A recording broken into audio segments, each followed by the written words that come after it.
ज्या शिवाजी राजांनी आपल्या जीवनामध्ये कधी अस्पृश्यता पाळली नाही, महारांना किल्लेदार बनवलं, सेनापती बनवलं, रामोशांना किल्लेदार बनवलं, सेनापती बनवलं, मुस्लिमांना महत्वाची पदं दिले, या शिवाजी राजांनी जेव्हा राज्याभिषेक घ्यायचं ठरवलं, त्यावेळेस त्यांच्या पदरी अनेक ब्राह्मण नोकर होते, पण महाराष्ट्रातल्या एकाही ब्राह्मणानं त्यांना राज्याभिषेक करण्याची तयारी दर्शवली नाही. माझ्या 3 मित्रांच्या बायका ब्राह्मण आहेत. एक आहेत नरेंद्र जाधव, जे रिझर्व्ह बँकेचे महत्वाचे अधिकारी राहिलेले होते, डॉक्टर नरेंद्र जाधव. दुसरे आहेत आमचे प्रकाश आंबेडकर. तिसरे आमचे मित्र आहेत रामदासजी आठवले. तिघांच्याही बायका ब्राह्मण आहेत. मनुस्मृतीनुसार तिघांची मुलं शांडाळ असती, जर या पद्धतीची राज्यघटना निर्माण झाली नसती तर. याच हलकट मनोवृत्तीच्या माणसांनी एकेकाळी जिजाऊ मातेंबद्दल आणि शिवाजी राजांबद्दलही याच पद्धतीचे उद्गार काढले होते. त्याला आपण जेम्स लेन प्रकरण असं म्हणतो. बरं, जे काही भिडे गुरुजी बोलले त्याच्यावर ज्या क्रिया प्रतिक्रिया व्हायच्या त्या झाल्या. विधानसभेमध्ये हा प्रश्न विचारण्यात आला. याला उत्तर देताना माजी मुख्यमंत्री, सध्याचे उपमुख्यमंत्री आणि गृहमंत्री देवेंद्र फडणवीस यांनी काय उत्तर दिलं? ते म्हणाले, ते काहीही असलं तरी भिडे गुरुजी आमच्याकरता परमपूज्य आदरणीय गुरुजी आहे. मित्रांनो, गेल्या 3 वर्षांपासून या देशामधली सगळी सामाजिक क्षेत्रातली माणसं प्रचंड अस्वस्थ आहे, कारण आपली राज्यघटना धोक्यात आलेली आहे, लोकशाही धोक्यात आलेली आहे. मला स्पष्टता दिसत. ती वाचवणं आपलं कर्तव्य आहे, कारण ही मूल्य घेऊनच आम्ही इतके वर्ष झगडत आलो की समाज या मूल्यानुसार प्रगती करता झाला पाहिजे, त्या दिशेनं समाजानं वाटचाल केली पाहिजे. आपल्यापैकी अनेकांच्या मनामध्ये शंका असते की उद्धव ठाकरे म्हणतात मी हिंदू आहे. हिंदू आहे तर काय बिघडलं त्यामध्ये? त्यांनी आपलं हिंदुत्व अतिशय चांगल्या पद्धतीनं डिफाईन केलेलं आहे. 2च वाक्य त्यांची फक्त मी तुमच्या पुढ्यामध्ये सांगतो. पहिलं त्यांचं वाक्य आहे की आमचं हिंदुत्व देवळात घंटा बरवणार नाही, आमचं हिंदुत्व शेंडी जाणव्याचं हिंदुत्व नाही. याचा नेमका अर्थ काय होतो की आमचं हिंदुत्व चातुर्वर्ण्य मानणार, ब्राह्मण श्रेष्ठ आहे असं मानणार नाही, सगळी माणसं समान आहे असं मानणार आहे. पण सरकार 2.5 वर्ष चालू आहे. या निकालाचं मी वर्णन कसं करतो माहितीये? Operation 100% successful but patient died. Operation 100% यशस्वी झालेला आहे, पण पेशंट मात्र ऑपरेशन करता करताच मेलेला आहे. आजच्या कार्यक्रमाचे अध्यक्ष आदरणीय सुभाषजी चव्हाण, आधीचे प्रमुख वक्ते माझे मित्र आणि बिरसा क्रांती दलाचे संस्थापक दशरथजी मडावी, या संपूर्ण अभियानाचे संयोजक सुरेशजी धुरमुरे, माझे सहकारी विनोदजी सपकाळे, या श्रोत्यांमध्ये उपस्थित असणारे आदरणीय उन्मेष दादा पाटील, ऍडव्होकेट आकाश पोळ, सचिन पाटील सर, शशिकांत साळुंके, प्राध्यापक गौतम निकम, किसनराव जोरवेकर, विनोद काळे, प्रमोद पाटील, शशीभाऊ साळुंके, दिनेश पाटील, कैलासजी सूर्यवंशी, सतीशजी दरिके, रविभाऊ जाधव, सलील महाजन, आर.डी. चौधरी, अर्चनाताई पोळ, महेंद्र पाटील, मूळसिंगजी राठोड, अशोकजी खलाणे आणि हे एवढा एक चांगला कार्यक्रम आयोजित करणाऱ्या सगळ्या आयोजक संघटना, त्यांचे सगळे कार्यकर्ते, या ठिकाणी उपस्थित असणारे स्त्री पुरुष नागरिकांनो आणि सळसळत्या रक्ताच्या, जिवंत हृदयाच्या, शाबूत डोक्याच्या माझ्या तरुण मित्रांनो, मैत्रिणी, संविधान बचाव महाराष्ट्र बचाव या एका व्याख्यानाच्या निमित्तानं आपण सगळे लोक एकत्र जमलो आहोत. आवाज अशा पद्धतीने ऍडजस्ट करा की आवाज घुमणार नाही, नीटपणे सगळ्यांपर्यंत पोहोचेल. मित्रांनो, सुरुवातीलाच मी 2 सूचना तुम्हाला देतो आहे. आता बरोबर माझ्या घड्याळामध्ये 7:03 झालेली आहे. 1.5 तास पर्यंत व्याख्यान किमान चालेल. त्यामुळे ज्यांना पूर्वनियोजित कार्यक्रमामुळे वेळेच्या आधी जायचं असेल त्यांनी कृपया मागच्या सीटवर जाऊन बसावं, जेणेकरून त्यांना गुपचूप उठून जाता येईल. मधून तुम्ही उठून जायला लागलात की सगळे श्रोतेही डिस्टर्ब होतात, मीही डिस्टर्ब होतो.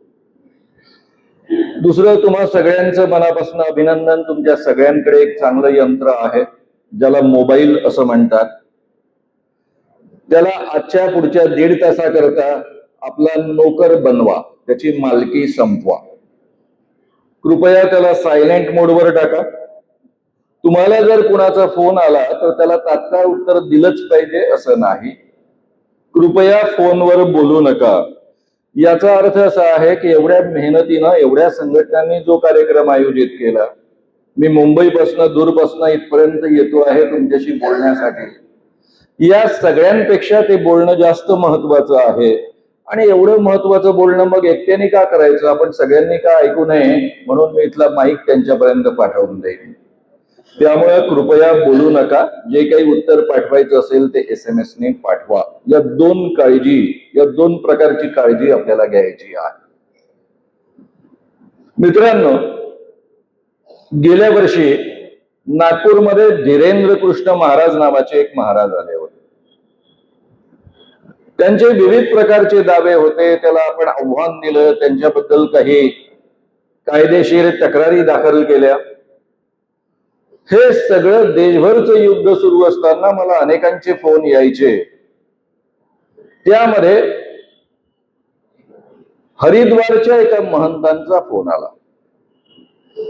ते मला म्हणायला लागले की मानव साहब, आप बहुत अच्छा काम कर रहे हो. ये जो अंधविश्वास उन्मूलन का काम है इसमें हम शरीक होना चाहते हैं. तो बहुत अच्छी बात है, आपका स्वागत है. लेकिन मानव साहब, हमारे मन में कुछ सवाल है, आपसे पूछे. जी हाँ, पूछिए. आप में किसी प्रकार का अंधविश्वास नहीं है? जी बिल्कुल नहीं है.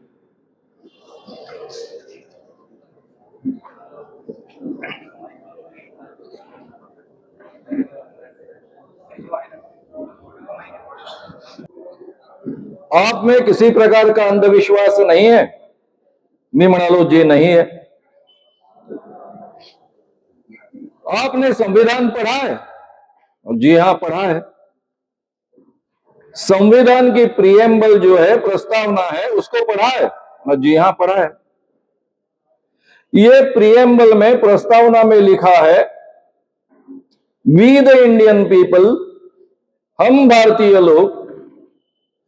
इसका मतलब ऐसा होता है कि ये प्रस्तावना हम भारतीय लोगों ने लिखी है और अपने आप को समर्पित की है. ये जो प्रस्तावना है,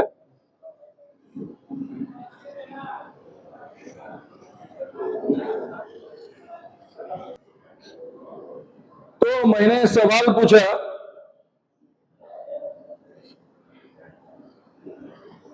ये जो आपकी प्रस्तावना है,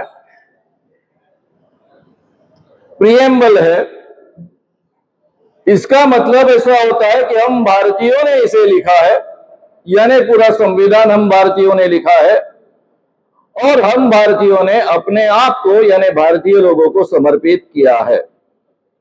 तो जी हाँ, बिल्कुल सही बात है, इसका मतलब यही होता है. ते पुढे मला विचारतात, मानव साहब, जब ये प्रस्तावना लिखी गई थी, ये संविधान लिखा गया था, तब आप वहां हाजिर थे? मैं म्हणालो जी, कैसे मैं हाजिर हो सकता हूं, क्योंकि ये जो प्रस्तावना है, प्रिएम्बल है, ये पंडित जवाहरलाल नेहरू जी ने लिखी 22 जनवरी 1947, यानी हमें स्वतंत्रता मिलने के 8 माह पहले संविधान सभा में रखा और संविधान सभा ने इसको यानी सम्मत किया. 22 जनवरी 1947 को मैं पैदा ही नहीं हुआ था. मैं तो 51 में पैदा हुआ हूं. तब मैं कैसे हाजिर रह सकता हूं? यावर त्यांनी मला छान प्रश्न विचारला. मानव साहब, जब आप वहां हाजिर नहीं थे इसके बावजूद आप मानते हो कि ये प्रस्तावना हम भारतीय लोगों ने लिखी है और अपने भारतीय लोगों ने अपने आप को समर्पित की है। ये आपका सबसे बड़ा अंधविश्वास है और आप बोलते हैं कि मुझ में कोई भी अंधविश्वास नहीं है। काय मस्त आर्ग्युमेंट होत। यावर मी काय उत्तर दिलं? यावर मी असं उत्तर दिलं, मतलब आपकी बात बिल्कुल 100% सही है। ये जो संविधान है, ये संविधान की जो प्रस्तावना है, ये हम आम लोगों के लिए लिखी है। हम आम लोगों को समर्पित की है। हम जैसे जमीन से जुड़े हुए, जमीन पर पैदा हुए लोगों के लिए ये संविधान है। आप जैसे जो खास लोग हैं, जो ब्रह्मा के मुख से डायरेक्टली आसमान से टपके हैं, उनका जो संविधान था, जिसके आधार पर इस देश पर 2000 सालों से राज चल रहा था, ये मनुस्मृति नाम का संविधान गाड़कर ही ये संविधान निर्माण किया गया है। हे म्हटल्यानंतर मात्र त्यांचा चेहरा पाहण्यासारखा झाला असेल। मी असं का बोललो? केवळ त्यांना निरुत्तर करण्यासाठी हे बोललो ना, कारण ही या देशामधली वस्तुस्थिती आहे। मित्रांनो, आपल्याला कदाचित कल्पना नसेल, आपल्यापैकी अनेकांना वाटतं की संविधान नावाचं काहीतरी एक पुस्तक आहे, ते घेऊन आपण इकडे तिकडे मिरवतो। यामध्ये काही नियम आहेत, काही कायदे कानून व्यवस्था आहे, आणि हे संविधान कोणाच्या तरी फायद्याचं आहे। काही लोकांना यात रिझर्वेशन्स मिळतात, त्यांच्या फायद्याचं आहे। खरं म्हणजे आपली सर्वसामान्य भारतीय माणसाची स्थिती आधी काय होती आणि या संविधानामुळे काय निर्माण झालेलं आहे याची आपल्यापैकी मेजॉरिटी लोकांना कल्पना नसते, आणि ती कल्पना मला तुमच्यापर्यंत नीटपणे पोचवायची आहे। मी बोलताना नेहमी म्हणतो की मी श्याम मानव नावाचा माणूस तुमच्या पुढ्यामध्ये बोलतो आहे। मी जातपात मानत नाही। आपली आडनावं जाती प्रदर्शक असतात असं कळल्यानंतर वयाच्या 19व्या वर्षी मी माझं आडनाव टाकलं। जयप्रकाश नारायणांच्या संघटनेमध्ये आम्ही काम करणाऱ्या काही तरुण लोकांनी त्यावेळेस आमचं आंदोलन सुरू होतं, जानवी तोडो जाती तोडो। त्याचा एक भाग म्हणून आपली जाती प्रदर्शक आडनावं टाकली, मी मानव नाव धारण केलंय आणि तेव्हापासून माणूस म्हणून जगण्याचा मी प्रयत्न करतो आहे। पण मित्रांनो, मी जे हे बोलतोय की श्याम मानव नावाचा माणूस तुमच्या पुढ्यामध्ये बोलतो आहे, हे बोलण्याचा अधिकार मला या देशामध्ये पूर्वी नव्हता। हा अधिकार मला या संविधानानं दिलेला आहे। माणूस म्हणून माझं अस्तित्व मान्य केलेलं आहे, माणूस म्हणून मला अधिकार दिलेला आहे, माणूस म्हणून मला संधी दिलेली आहे, आणि भारताच्या इतिहासामध्ये हे पहिल्यांदा घडलेलं आहे। कदाचित तुमच्या लक्षात येत नसेल म्हणून मी काही उदाहरणापासून सुरुवात करतो। 1899 साली ज्यावेळेस या देशामध्ये इंग्रजांचं राज्य पूर्णतः रूढ झालेलं होतं, कोल्हापूर संस्थानचे छत्रपती शाहूजी महाराज पंचगंगा नदीमध्ये स्नान करत होते। एक त्यांचा ब्राह्मण, त्यांच्या पदरी नोकर असणारा, त्यांच्या पुढ्यामध्ये मंत्र म्हणत होता। एका ब्राह्मण मित्रानं त्यांच्या लक्षात आणून दिलं की हा जो मंत्र म्हणतो आहे ते वेदांमधले म्हणत नाहीये, पुराणांमधले म्हणतो आहे। स्वाभाविकच शाहू महाराजांनी याला प्रश्न विचारला आपल्या पदरी नोकर असणाऱ्या ब्राह्मणाला, का रे बाबा, तू जे मंत्र म्हणतो आहे ते पुराणातले का म्हणतो आहे, वेदांमधले का म्हणत नाही माझ्या पुढ्यामध्ये? यावर यांच्या पदरी नोकर असणारा, त्यांच्याकडनं पगार घेत असलेला तो ब्राह्मण त्यांना म्हणाला, राजे महोदय, तुम्ही जरी राजे असला, छत्रपती असला, तरी तुम्ही जन्माने शूद्र आहात आणि शूद्राला वेद ऐकण्याचा अधिकार नाही। शूद्राला वेद ऐकण्याचा अधिकार नसल्यामुळे मी तुमच्या पुढ्यामध्ये मला वेदांमधले मंत्र येत असून सुद्धा म्हणू शकत नाही. मला जर म्हणायचं असेल तर पुराणातलेच मंत्र मी तुमच्या पुढ्यामध्ये म्हणू शकतो, कारण तुम्हाला केवळ पुराणातले मंत्र ऐकण्याचा अधिकार आहे. हे वाक्य ऐकल्यानंतर मित्रांनो शाहू महाराजांना राग आला. त्यांनी त्या ब्राह्मणाला नोकरीवरनं काढून टाकलं.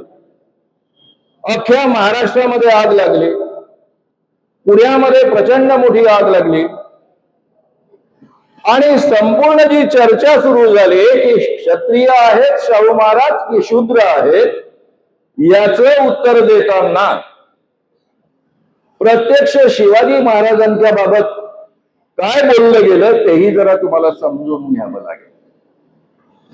याचं उत्तर त्यावेळेसचे पुण्यातले अतिशय मोठे पुढारी बाळ गंगाधर टिळक यांनी दिले. ते म्हणाले, थोडा आवाज ऍडजस्ट करा, ते म्हणाले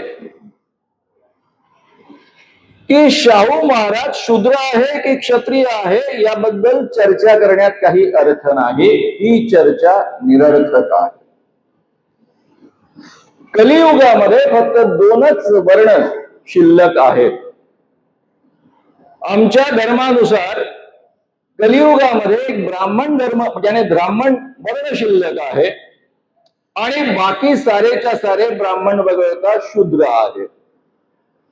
कारण क्षत्रिय वर्ण आणि वैश्य वर्ण हा कलियुगामध्ये रद्दबादल केलेला आहे, सस्पेंड केलेला आहे.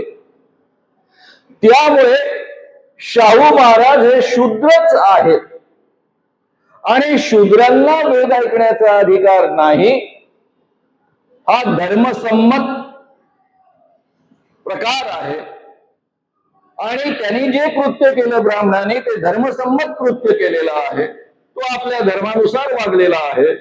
उलट शाहू महाराजांनी त्याला नोकरीवरनं काढून टाकलं, हा त्याच्यावरचा अन्याय आहे आणि शाहू महाराजांनी धर्मबाह्य कृत्य केलेला आहे. आता मित्रांनो जेव्हा या पद्धतीनं ही चर्चा सुरू झाली त्यावेळेस स्वाभाविकच लोकांनी प्रश्न विचारला, शाहू महाराज हे शिवाजी महाराजांचे जर वंशज आहेत, शिवाजी महाराज जर क्षत्रिय आहेत, तर शाहू महाराज हे शूद्र कसे काय होऊ शकतात?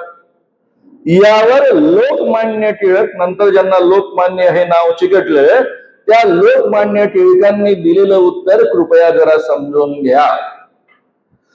ते असे म्हणाले की गागा भट्टाने शिवाजी महाराजांच्या राज्याभिषेकाच्या वेळी केवळ तात्पुरता अपवाद केला होता. तुम्हाला तो सगळा इतिहास माहिती आहे, मी रिपीट करत नाही, फक्त आठवण करून देतो.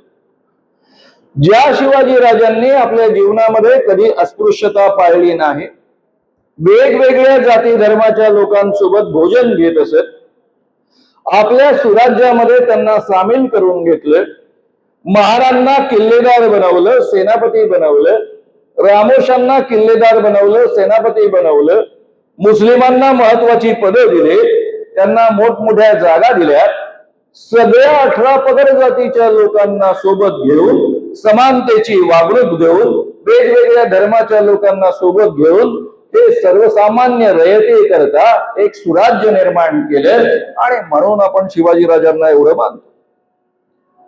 या शिवाजी राजांनी जेव्हा राज्याभिषेक घ्यायचं ठरवलं त्यावेळेस त्यांच्या पदरी अनेक ब्राह्मण नोकर होते, पण महाराष्ट्रातल्या एकाही ब्राह्मणानं त्यांना राज्याभिषेक करण्याची तयारी दर्शवली नाही.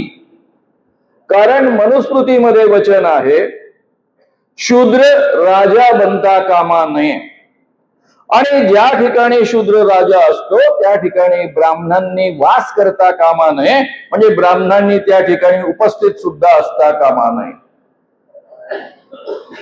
महाराष्ट्रामधला एकही ब्राह्मण आपल्याला राज्याभिषेक करण्यासाठी तयार नाही, म्हणून शिवाजी महाराजांनी गागा भट्टाला काशीवरनं बोलावून घेतलं. गागा भट्टाने त्या मोबदल्यामध्ये एवढी मोठी दक्षिणा प्राप्त केली की त्यांना आणि त्यांच्या सहकार्यांना ते स्वतःच्या खांद्यावर नेता येईना, ते जडजबाहीर नेण्याकरता त्यांना प्राण्यांचा उपयोग करावा लागला.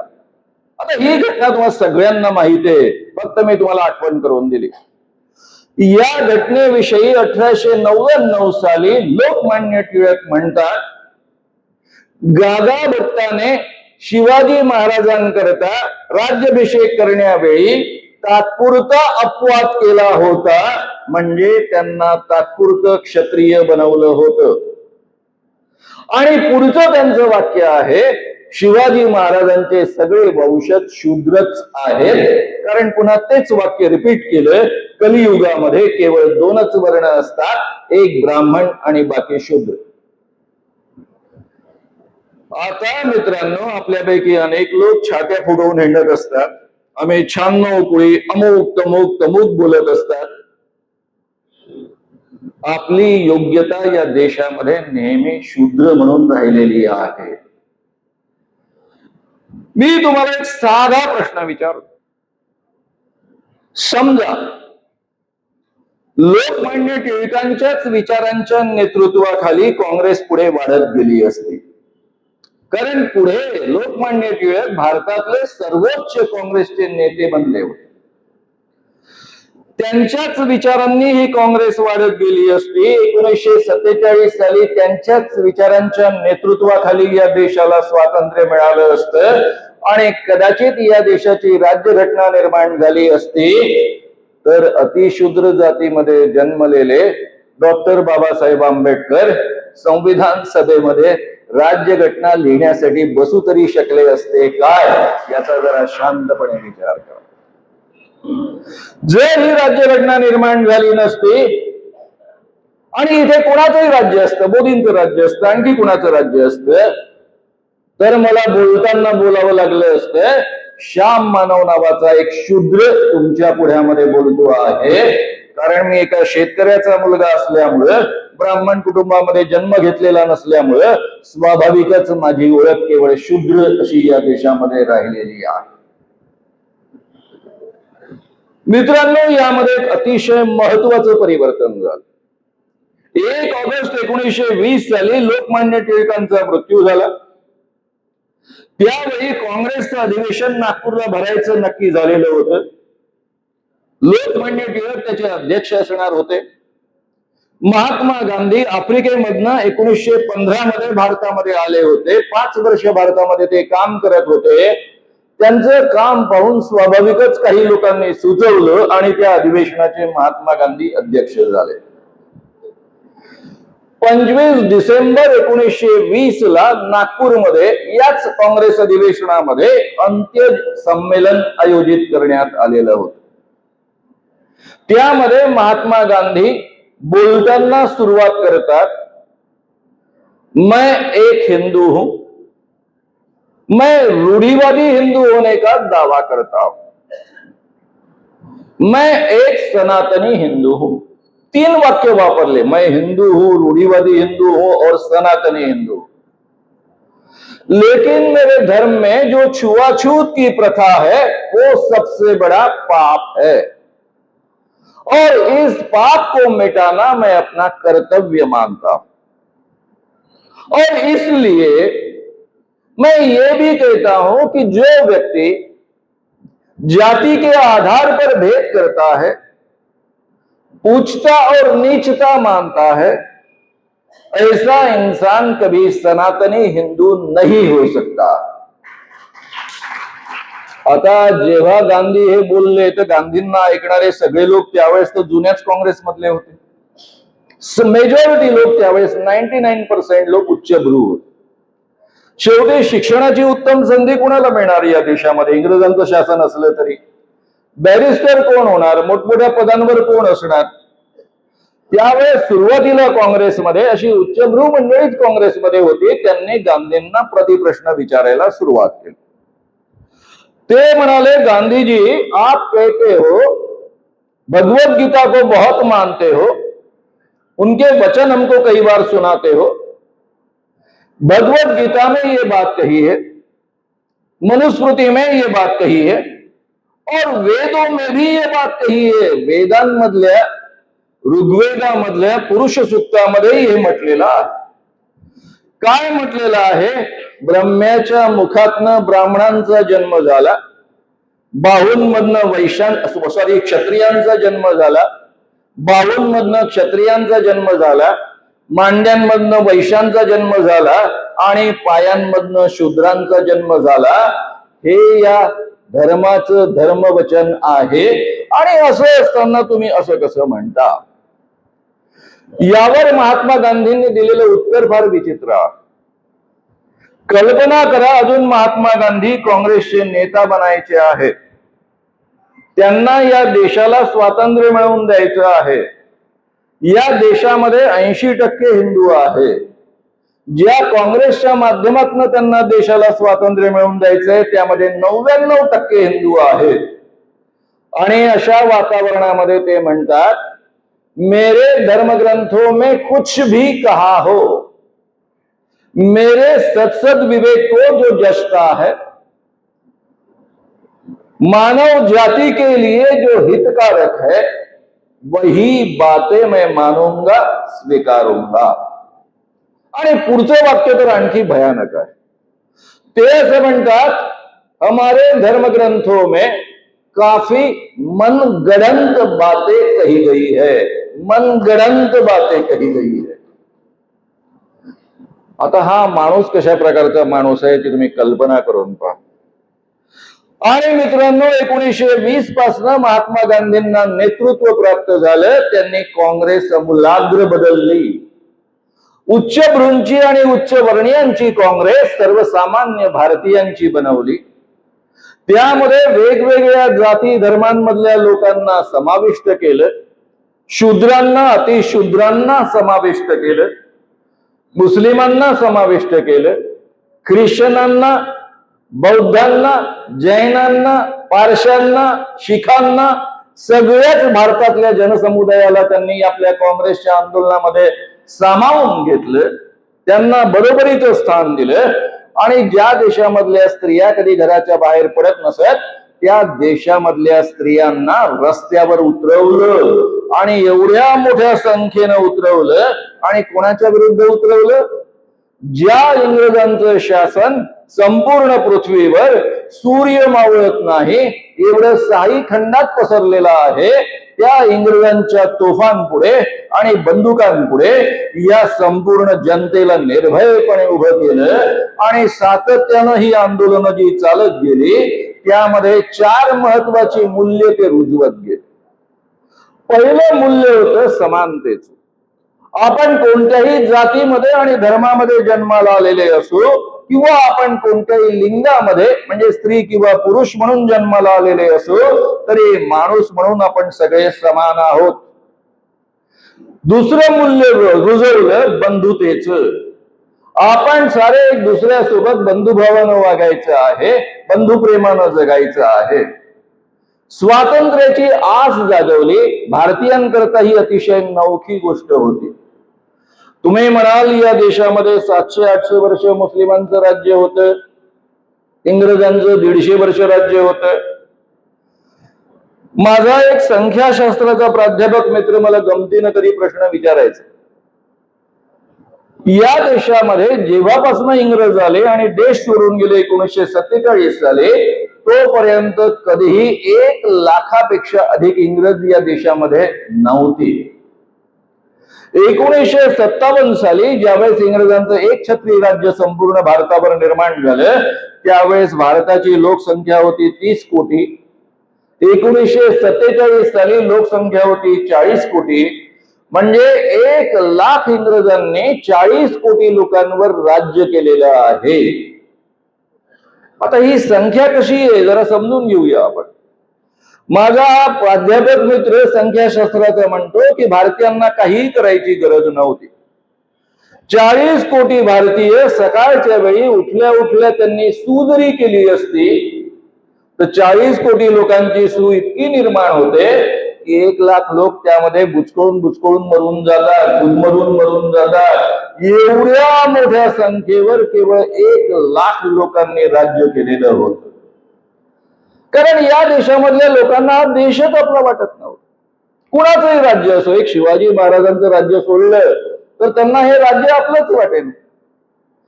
या सर्वसामान्य माणसांमध्ये महात्मा गांधींच्या आंदोलनानं स्वातंत्र्याची आस निर्माण केली. या देशामध्ये कधीही सगळ्यांना समान न्याय नव्हता, एक समान न्याय प्राप्त होईल याची आशा निर्माण केली.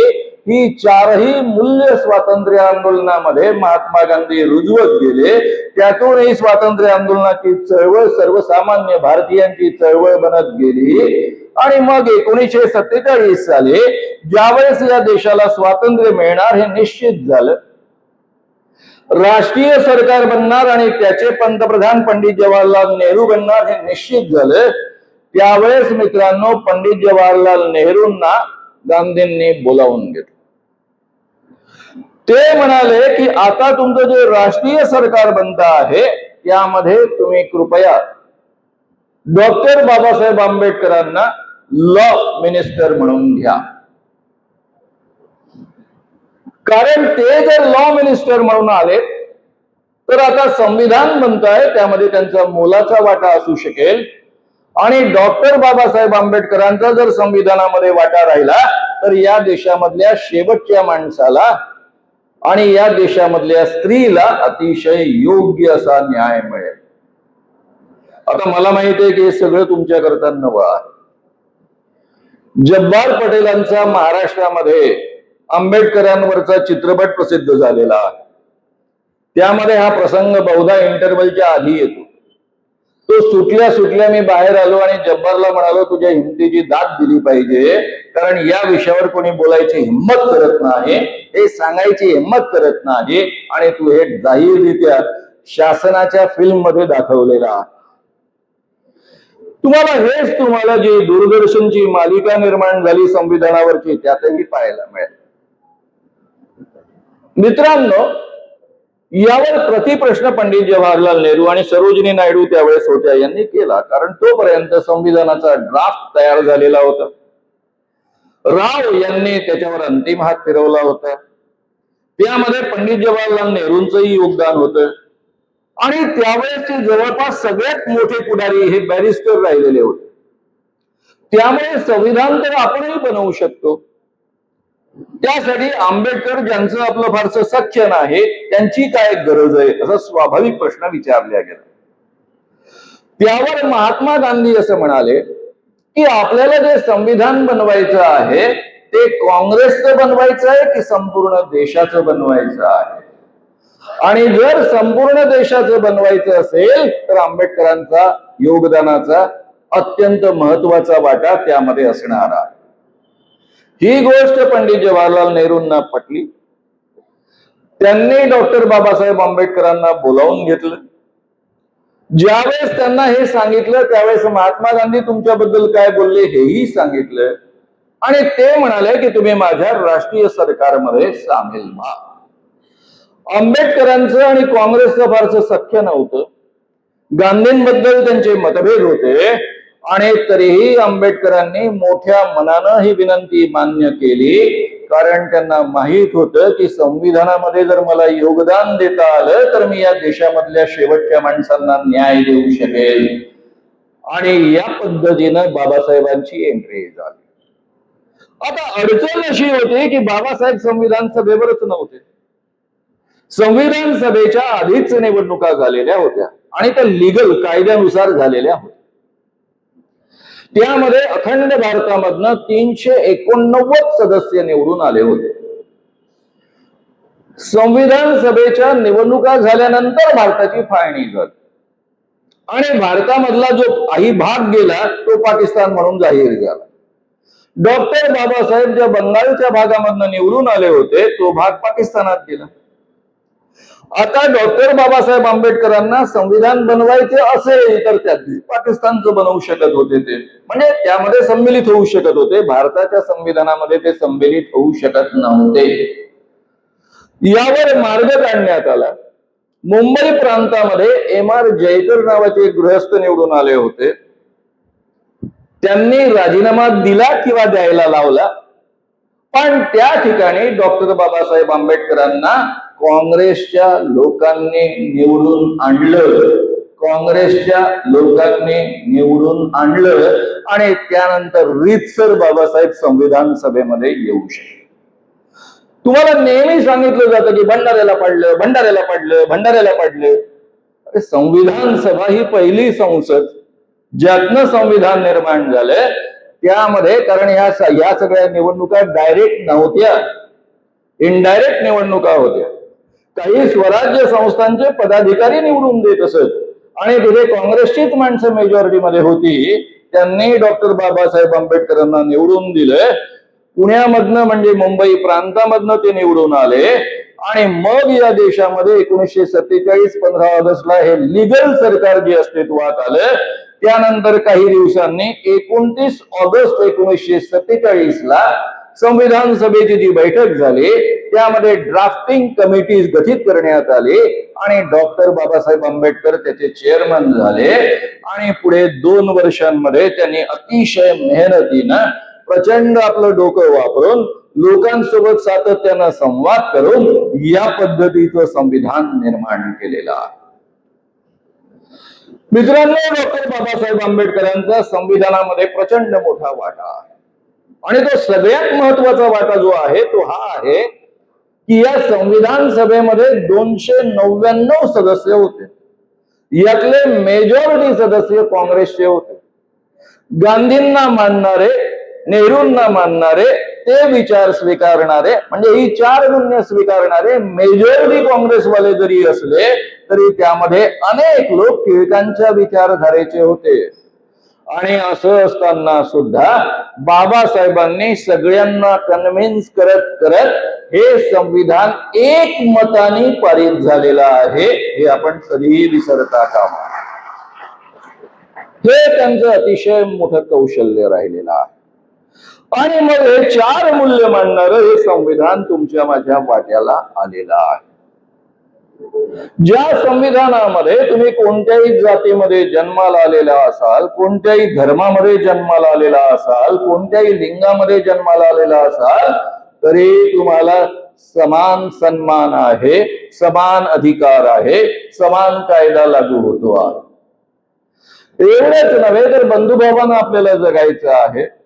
प्रत्येकाला स्वातंत्र्य आहे, शिक्षणाचं स्वातंत्र्य आहे, विचार प्रकट करण्याचं स्वातंत्र्य आहे, व्यवसाय करण्याचं स्वातंत्र्य आहे, लग्न करण्याचं स्वातंत्र्य आहे, कोणी कोणाशी लग्न करायचं हा त्याचा अधिकार आहे. आणि जस्टिस म्हणजे केवळ कोर्टातलं जस्टिस नाही. इथे प्रस्तावनेमध्ये स्पष्ट शब्द आहे सामाजिक न्याय, आर्थिक न्याय, राजकीय न्याय हा या देशामधल्या प्रत्येक नागरिकाला प्राप्त होईल. या पद्धतीनं संपूर्ण देश चालेल हे या देशाचं स्वप्न आहे. मित्रांनो, यापूर्वीची मनुस्मृती नावाचं प्रकरण काय? मी नेहमी म्हणतो की जो जो स्वतःला हिंदू म्हणवतो त्याने प्रत्येकानं एकदा तरी मनुस्मृती वाचली पाहिजे. मी स्वतःला हिंदू म्हणवतो आणि मला हिंदू म्हणण्याचा 100% अधिकार आहे. कारण या देशामध्ये जो माणूस हिंदू आई बापांच्या पोटी जन्माला येतो तो हिंदू असतो. हिंदूंमध्ये वेगवेगळ्या पद्धतीच्या विचारधारा आहेत. म्हणजे भारतीय संस्कृतीमध्ये वेगवेगळी दर्शनं आहेत. त्यामध्ये 4 नास्तिक दर्शनं आहेत.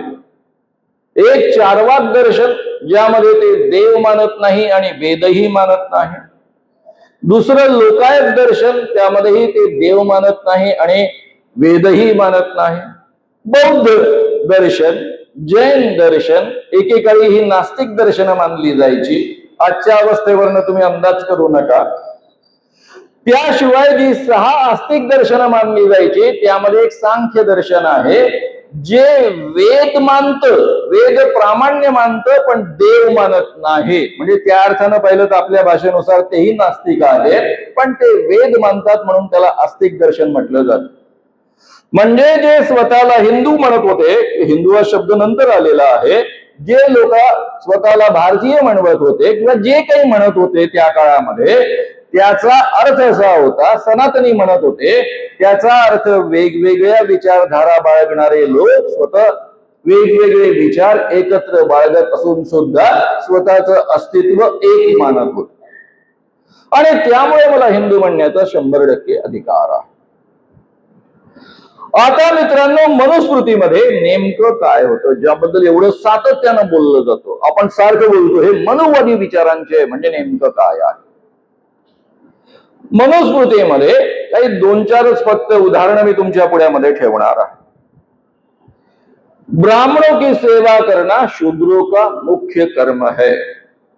आता लोकमान्य टिळकांच्या व्याख्येनुसार, आणि त्यांच्यापेक्षा अधिक विद्वान माणूस आपल्याला सापडणार नाही. बरं, त्यांचं स्वातंत्र्य चळवळीमध्ये अतिशय मोठं योगदान राहिलेलं आहे. लोकमान्य टिळकांनुसार ब्राह्मण वगळता सारेच्या सारे शूद्र आहे. म्हणजे या उरलेल्या 95% 94% जे काही असतील त्या लोकांचं मुख्य कर्म काय आहे? ब्राह्मणांची सेवा करणं. ब्राह्मणांची सेवा केल्यानंतरच पुण्यकर्म लाभतं, मोक्ष मिळू शकतो, देवप्राप्ती होऊ शकते. इतर काहीही केल्यानं कधीही हे प्राप्त होऊ शकत नाही, असं वचन मनुस्मृतीमध्ये स्पष्टतः आहे. यदि शूद्र गर्व से ब्राह्मण पर थूक दे तो उसके ओठ काट ले, यदि पेशाब कर दे तो लिंग कटवा दे, उसकी ओर अपान वायु निकाले तो गुदा कटवा दे. आता मित्रांनो, पहिली 2 वचनं ऐकल्यानंतर मला असं वाटलं की ठीक आहे बाबा, एखाद्याने थुंकला गर्वाने, त्याचे ओठ कापले, लिंग कापलं. अपान वायू निकाले म्हणजे पादणे, म्हणजे एखाद्या ब्राह्मणाकडे जर तो पादला तर त्याची गुदा कापून टाकायची. पादण्याबद्दल कोणी गॅरंटी देऊ शकतो का? जसं आपले मोदीजी 56 इंच छाती बडबड सांगतात, ये मोदी की गॅरंटी है, तसं तुम्ही म्हणू शकता का, ये मेरी गॅरंटी है, मैं जिंदगी भर किसी के सामने नहीं पादूंगा? पॉसिबल आहे का? शरीर क्रियेचा तो एक भाग आहे. समजा एखादा ब्राह्मण समोर न येतो आहे, एखादा माणूस त्याला कुर्निसात करतो आहे किंवा नमस्कार करतो आहे, आणि समजा त्या बिचाऱ्याचं सुटलं तर त्याची गुदा कापून टाकायची. काय पण नियम होते, जरा अंदाज घ्या. ब्राह्मण की संपत्ती राजा द्वारा कभी भी नहीं ली जानी चाहिए. काही झालं तरी ब्राह्मणाची संपत्ती राजानं ताब्यात घेता कामा नये. राजा यज्ञ करे धर्म के लिए, राजाने वारंवार धर्माकरता यज्ञ केले पाहिजे. पण यज्ञ केल्यानंतर त्यांनी काय केलं पाहिजे? राजा यज्ञ करे, ब्राह्मणों को स्त्री, नंबर 1 वर आहे स्त्री, नंबर 2 गृह, शय्या, वाहन आदि भोग साधक पदार्थ तथा धंदे. म्हणजे जेव्हा जेव्हा राजा यज्ञ करेल, वर्षातनं त्याने जर 2 यज्ञ केले तर प्रत्येक ब्राह्मणाला त्याने धन द्यायचं आहे, पण सगळ्यात पहिले स्त्री द्यायची आहे, नंतर शय्या द्यायची आहे म्हणजे बीड द्यायचा आहे, त्यानंतर त्याला घर द्यायचं आहे, वाहन द्यायचं आहे, आणि हा भोग साधक पदार्थासोबत धन पण द्यायचं आहे. ब्राह्मणांना, ब्राह्मण पुरुषांना कोणाकोणासोबत लग्न करण्याचा अधिकार होता? ब्राह्मण पुरुष ब्राह्मण स्त्रीशी लग्न करू शकत असत, क्षत्रिय स्त्रीशी लग्न करू शकत असत, वैश्य स्त्रीशी लग्न करू शकत असत, शूद्र स्त्रीशी सुद्धा लग्न करू शकत असत. किती बायकांसोबत लग्न केलं पाहिजे? अट नाही. 4ची वगैरे सुद्धा अट नाही. पाहिजे तेवढ्या बायकांसोबत लग्न करावं. दरवर्षी राजा आहे दक्षिणा द्यायला, त्यामुळे चिंताच नाही. बरं, राजाने केवळ दक्षिणा नाही द्यायची, दरवेळेस भोगण्यासाठी स्त्री द्यायची आहे. म्हणजे ब्राह्मणाला, एका ब्राह्मणाकडे किती स्त्रिया असू शकतील याचा तुम्ही अंदाज करू शकता. आणि याच्या उलट ब्राह्मण स्त्रीची अवस्था काय होते? ब्राह्मण स्त्रीनं केवळ ब्राह्मण पुरुषासोबतच लग्न केलं पाहिजे. ब्राह्मण स्त्रीने क्षत्रिय स्त्री पुरुषाशी, वैश्य किंवा शूद्र पुरुषाशी लग्न करता कामा नये. हा प्रतिलोम विवाह निषिद्ध होता. समजा चुकून प्रेमात पडून किंवा काही करून जर एखाद्या ब्राह्मण स्त्रीनं खालच्या वर्णाच्या लोकांशी लग्न केलं तर तिची मुलं चांडाळ गणली जाल. चांडाळांना घरामध्ये किंवा गावामध्ये राहण्याचा अधिकार नसे, गाव कुसाबाहेर सुद्धा राहण्याचा अधिकार नसे, त्यांनी स्मशानातच राहिलं पाहिजे आणि गावाकडे कधी भरकटता कामा नये, फिरकता कामा नये, या पद्धतीचे स्पष्ट आदेश मनुस्मृतीमध्ये आहेत. आज मित्रांनो, माझ्या 3 मित्रांच्या बायका ब्राह्मण आहेत. एक आहेत नरेंद्र जाधव, जे रिझर्व्ह बँकेचे महत्वाचे अधिकारी राहिलेले होते. डॉक्टर नरेंद्र जाधव माझ्या मुंबई समितीचे अध्यक्ष राहिलेले आहेत. दुसरे आहेत आमचे प्रकाश आंबेडकर. तिसरे आमचे मित्र आहेत रामदासजी आठवले. तिघांच्याही बायका ब्राह्मण आहेत. मनुस्मृतीनुसार तिघांची मुलं चांडाळ असतील जर या पद्धतीची राज्यघटना निर्माण झाली नसती तर. या देशानं या राज्यघटनेच्या माध्यमातून प्रत्येक ब्राह्मण स्त्रीला सुद्धा अधिकार दिलेला आहे की ती पाहिजे त्या पुरुषासोबत लग्न करू शकते, कोणत्याही वर्णातला असला तरी त्याच्याशी लग्न करू शकते. ज्याला जो पुरुष आवडला असेल, ज्या पुरुषाच्या ती प्रेमात पडली असेल, त्याच्यासोबत तिला लग्न करण्याचा अधिकार आहे. हा अधिकार प्रत्येक ब्राह्मण स्त्रीलाही प्राप्त झालेला आहे. ब्राह्मण पुरुषांना या राज्यघटनेनं काय दिलं? इतरांना तर दिलंच आहे. मी तर सांगतोच आहे की प्रत्येक शूद्राला माणूस म्हणून अधिकार दिलेला आहे. पण ब्राह्मण पुरुषांना सुद्धा काय दिलेलं आहे? माझे दुसरे एक मित्र आहे नितीनजी गडकरी, कॉलेज जीवनापासूनचे मित्र आहेत. जर त्यांना मनुस्मृतीनुसार वागायचं असतं तर काय करावं लागलं असतं? एक तर ते मंदिरामध्ये पूजा करू शकले असते किंवा घरी घरी जाऊन पूजा करू शकले असते, किंवा गुरुकुलामध्ये शिक्षक म्हणून त्यांना काम करता आलं असतं. पण आज ते जगभरामध्ये रोडकरी म्हणून प्रसिद्ध आहेत. त्यांना कधीही रोडकरी बनता आलं नसतं. या देशामधल्या प्रत्येक माणसाला, प्रत्येक स्त्रीला एक माणूस म्हणून जगण्याचा, पाहिजे तो व्यवसाय निवडण्याचा, स्वतःच्या विचारांनुसार कायदे पाळत पाळत जगण्याचा हा अधिकार पहिल्यांदा या मनुस्मृतीनं दिलेला. तुमच्या मनात कदाचित असा मुद्दा येईल की मानव ब्राह्मणांचा फार द्वेष करतात. मी मुळीच ब्राह्मणांचा द्वेष करत नाही. माझे सगळ्यात उत्तम गुरु हे ब्राह्मण आहेत. म्हणजे विनोबा भावेंच्या सहवासात मी वाढलेलो आहे. आचार्य दादा धर्माधिकाऱ्यांनी आमची बौद्धिक मशागत केलेली आहे असं मी मानतो आहे. पत्रकारिता मी तरुण भारतामधनं सुरुवात केली. माबू वैद्य जे RSS चे बौद्धिक प्रमुख राहिलेले आहे आणि दिबा घुमरे जे खरं म्हणजे तरुण भारताचे संपादक, या दोघांच्या तालमीमध्ये मी पत्रकारिता शिकलेलो आहे.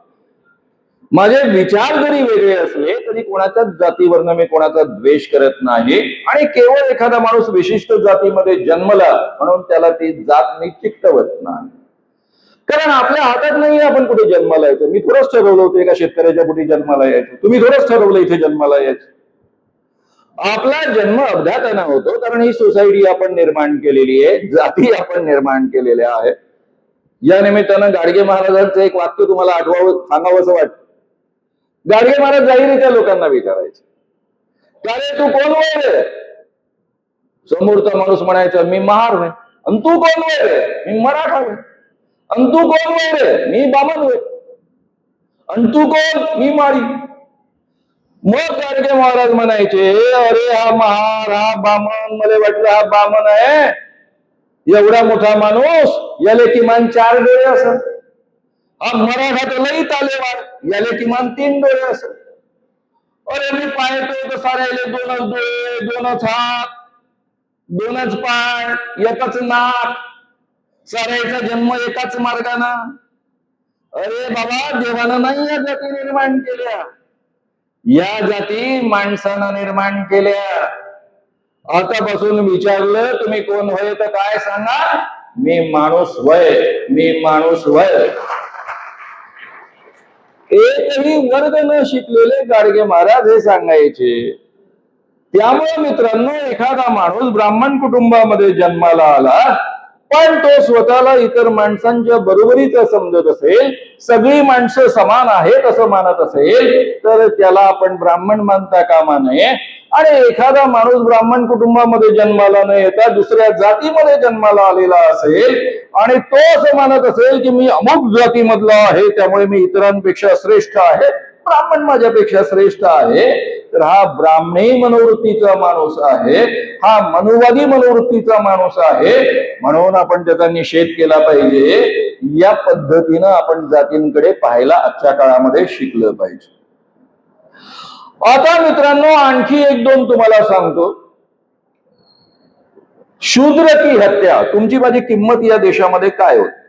ब्रह्महत्या सगळ्यात मोठं पातक आहे.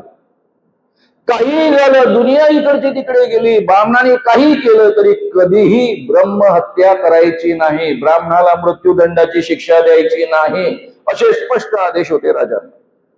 आणि शूद्र हत्येबद्दल, शूद्र की हत्या कुत्ता बिल्ली मेंढक की हत्या के समान है. म्हणजे या देशामध्ये सर्वसामान्य माणसाची स्थिती काय होते? कुत्ता बिल्ली मेंढक म्हणजे बेडूक यांच्या लायकीची तुमची माझी, त्यांची हत्या करणं काय आणि शूद्र माणसांची हत्या करणं काय इक्वल होतं, हे या देशामधलं वचन होत. आणि तिथून आपण इथपर्यंत प्रवास केलेला आहे. पुन्हा मी तुम्हाला ठणकावून सांगतो की या देशामध्ये हिंदू राजे होते आणि तरीही मनुस्मृतीचं राज्य तुमच्या माझ्या सामाजिक आणि धार्मिक जीवनावर होतं. या देशामध्ये मुस्लिम राजे 700-800 वर्ष राहिले आणि तरीही तुमच्या माझ्या सामाजिक आणि धार्मिक जीवनावर मनुस्मृतीचं राज्य राहिलेलं आहे.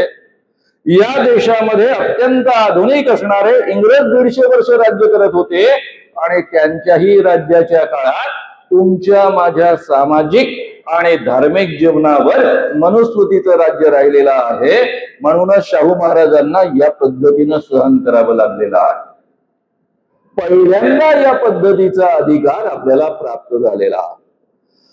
आणि मग अलीकडच्या काळामध्ये हिंदू राष्ट्राच्या कल्पना केल्या जातात आणि मला दरदरून घाम फुटतो, कारण मला आपला देश काय होता हे नीट माहित आहे. म्हणून मला एक प्रश्न असा पडतो की आपल्या देशामध्ये 80% हिंदू आहे, लोकशाही आहे, त्यामुळे स्वाभाविकच हिंदूंचं बहुसंख्याक हिंदू असल्यामुळे या देशाचे सगळे पंतप्रधान आतापर्यंत हिंदूच राहिलेले आहेत. तुम्ही म्हणाल मनमोहन सिंग, हे लोक शिखांना पण हिंदूच मानतात, त्यामुळे या देशाचे सारे पंतप्रधान सगळ्यात पॉवरफुल पद पंतप्रधान पदाचं तेही हिंदूच राहिलेले आहे. दुसरा अर्थ याचा असा आहे की या देशामध्ये हिंदूंचंच राज्य राहिलेलं आहे. असं असताना यांना स्वतंत्र हिंदू राष्ट्र का हवं आहे हे जरा समजून घ्या. धीरेंद्र कृष्ण महाराज जाहीररित्या आव्हान करतो, आप मुझे साथ दो, मैं आपको हिंदू राष्ट्र दूंगा. याचं हिंदू राष्ट्र कसं आहे? याचा एक व्हिडिओ अतिशय प्रचलित आहे, 1922 सालचा आहे, 2022 सालचा आहे. या व्हिडिओमध्ये तो दिसतो आहे की त्याच्या पायावर एक अस्पृश्य माणूस डोकं ठेवायला येतोय, त्याचा भक्त हा त्याच्यावर खेकसतो, ए छुओ मत, तुम अछूत हो, हम ब्राह्मण हैं, हमें छुओ मत. हे यांचं हिंदू राष्ट्र आहे. जो कोणी तुमच्याशी हिंदू राष्ट्राबद्दल बोलायला येईल त्याला पहिला प्रश्न विचारा, मनुस्मृतीचं तुम्ही काय करणार आहात? धीरेंद्र कृष्ण महाराजांसारख्या महाराजांचं तुम्ही काय करणार आहात? RSSचे प्रमुख मोहन भागवत यांचं एक 22 मधलंच एक वचन आहे, तुम्हाला गुगलवर तुम्ही जर शोधलं तर तुम्हाला सापडेल. ते म्हणतात, आमची जी राज्यघटना निर्माण झालेली आहे ते युरोपीय मूल्यांनुसार निर्माण झालेली आहे. ही जी राज्यघटना युरोपीय मूल्यांनुसार निर्माण झालेली आहे ती आम्हाला बदलवून भारतीय मूल्यांनुसार निर्माण करायची आहे. समता हे कधीही भारतीय मूल्य नव्हतं. तुम्ही सगळे गधे घोडे डुक्कर सगळे एकत्र एका पातळीवर त्यांच्या भाषेत. तिथे ब्राह्मण श्रेष्ठ, शूद्र कनिष्ठ, बंधुता होती या देशामध्ये. माझ्या वयाची जी माणसं आहेत त्यांनी जर आपलं बालपण आठवून पहा. वाड्याच्या आत काही अतिशूद्र माणसांना प्रवेश नसायचा, त्यांना प्रेमाने चहा दिला जायचा, पण चहा देताना त्यांची कपबशी स्वतंत्र असायची, ती त्यांना विसळून आणावी लागायची, त्यामध्ये चहा टाकला जायचा, ते चहा प्यायचे आणि स्वतःची कपबशी स्वतः धुवून आणायचे. आणि ज्यांना वाड्याच्या आत प्रवेश होता त्यांना मात्र स्वतःच्या हाताने चहा दिला जायचा आणि घरातली माणसं त्यांचा चहा धुवायची, म्हणजे कपबशी धुवायची. हे सगळं चित्र आपण पाहिलेलं आहे, आपल्याला माहित आहे. आपण खूप बदललो, पण हे बदलण्याच्या आधीचं जे चित्र आहे त्याला आपण बंधुता म्हणू शकतो. मग या देशामध्ये स्वातंत्र्य नव्हतं, शिक्षणाचं स्वातंत्र्य नव्हतं, स्त्रियांना तर मुळीच नव्हतं. स्त्रीनं स्वातंत्र्य मराठी लहानपणी बापानं, लहानपणी बापानं, तरुणपणी पतीनं आणि म्हातारपणी मुलानं सांभाळायची ती गोष्ट, त्यांच्या आज्ञेमध्ये न राहायचंय. तिथपासून तर स्त्री इथपर्यंत वाटचाल करत आलेली आहे आणि या भारतामध्ये स्त्रियांना समान अधिकार प्राप्त झालेले आहेत. मित्रांनो, हे सगळं आज जे आपल्याला प्राप्त झालं ते यांना नको आहे, कारण हे भारतीय मूल्यांनुसार नाही. म्हणजे यांना पुन्हा मनुप्रणित राज्यघटना निर्माण करायची आहे. त्यानंतर भिडे गुरुजींचं एक वचन अतिशय प्रसिद्ध आहे. ते असं म्हणाले, तुकाराम आणि ज्ञानेश्वरापेक्षा मनु महाराज श्रेष्ठ आहेत. त्यावर खूप चर्चा झाली टीव्ही मध्ये, त्यामुळे तुम्हा सगळ्यांनी ते कधी ना कधी ऐकलेलं आहे. ज्ञानेश्वरांपेक्षा आणि तुकारामांपेक्षा मनु महाराज श्रेष्ठ आहे. कारण ज्ञानेश्वर म्हणतात, संत ज्ञानेश्वर म्हणतात, काय म्हणतात, तुकाराम महाराज काय म्हणतात, येथे कुळ जाती वर्ण आघवेची गा कारण. कुळ जात वर्ण सगळं अकारण आहे असं सांगणारे ज्ञानेश्वर. किंवा ब्राह्मणाशी शिवे कोप तो ब्राह्मण नव्हे, तया प्रायश्चित्त काही देहत्याग करिता नाही. म्हणजे एखादा महार शिवला म्हणून जो ब्राह्मण रागावत असेल त्याला एकच प्रायश्चित आहे, त्याने देहत्याग केला पाहिजे, म्हणजे आत्महत्या केली पाहिजे. इतकं कठोर वचन वापरणारे तुकाराम महाराज यांना चालतील कसे? आणि म्हणून यांना तुकाराम आणि ज्ञानेश्वर संतांपेक्षाही मनु महाराज म्हणजे मनुस्मृती निर्माण करणारे श्रेष्ठ वाटतात. हे भिडे गुरुजी आमच्या अमरावतीमध्ये आले आणि गेल्या 2 वर्षापूर्वी त्यांनी एक मुक्ताफळ उधळलं. महात्मा गांधी मुसलमान मालिक की उपज है. म्हणजे महात्मा गांधींची आई मुसलमान मालकासोबत, त्यातून गांधींचा जन्म झाला. जाहीर वक्तव्य होतं त्यांचं, सगळीकडे छापून आलं, टीव्ही पासून सगळीकडे तुम्ही पाहिलं असेल. आमच्या आयांच्या चारित्र्याची चिवडाचिवड करण्याचा यांना कोणी अधिकार दिला? याच हलकट मनोवृत्तीच्या माणसांनी एकेकाळी जिजाऊ मातेंबद्दल आणि शिवाजी राजांबद्दलही याच पद्धतीचे उद्गार काढले होते.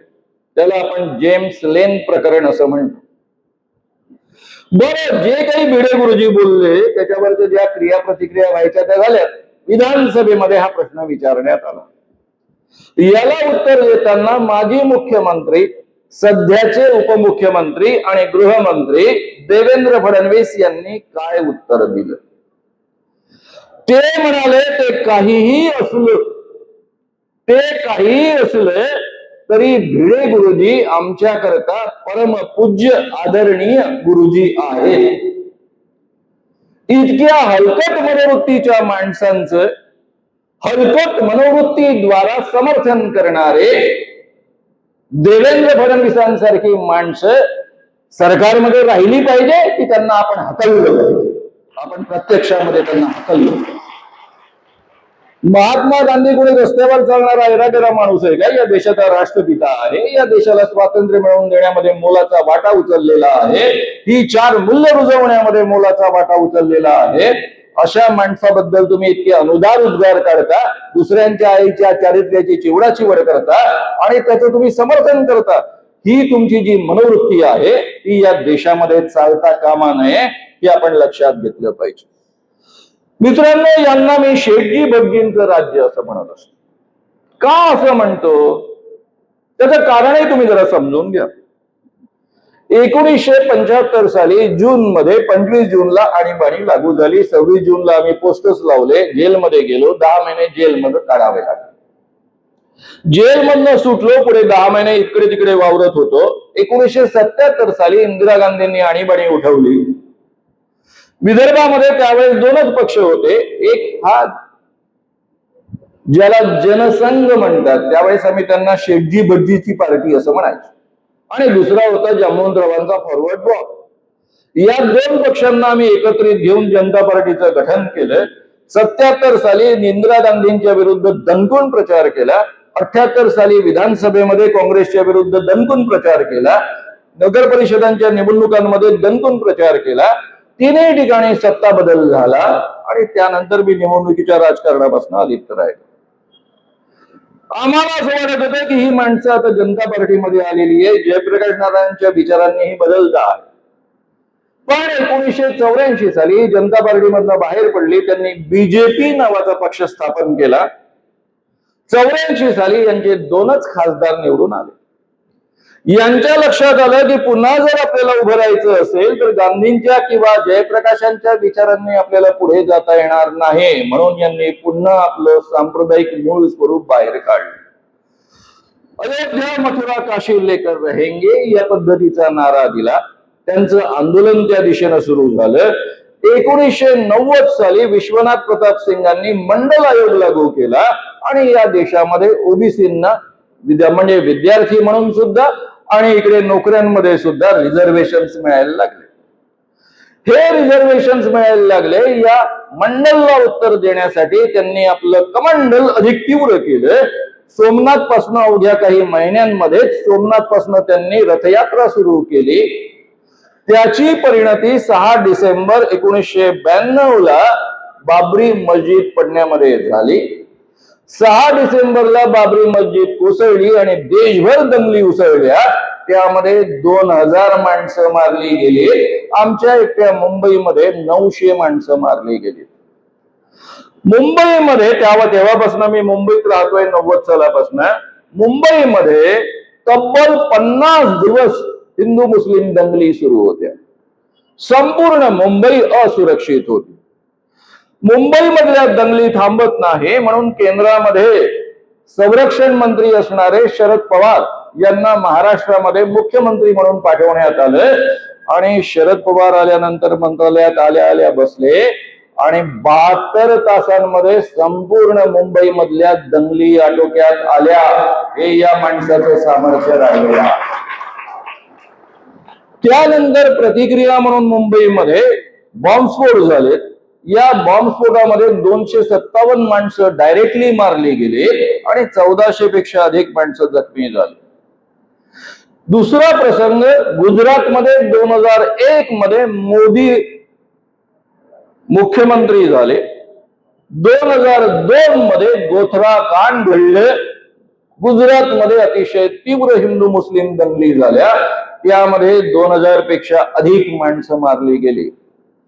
अनेक कोर्ट केसेस झाल्या. त्यामध्ये कोर्टामधले ताशेरे आहे की या दंगलींमध्ये प्रत्यक्ष सरकारी यंत्रणा इन्व्हॉल्व होती. सरकारी मुख्य पदांवर असणारी माणसं इन्व्हॉल्व होती आणि म्हणून अनेक खटले गुजरात मधनं काढून मुंबईमध्ये हस्तांतरित करण्यात आले आणि मुंबई महाराष्ट्रातल्या कोर्टांनी त्यांचे निकाल दिलेले आहेत.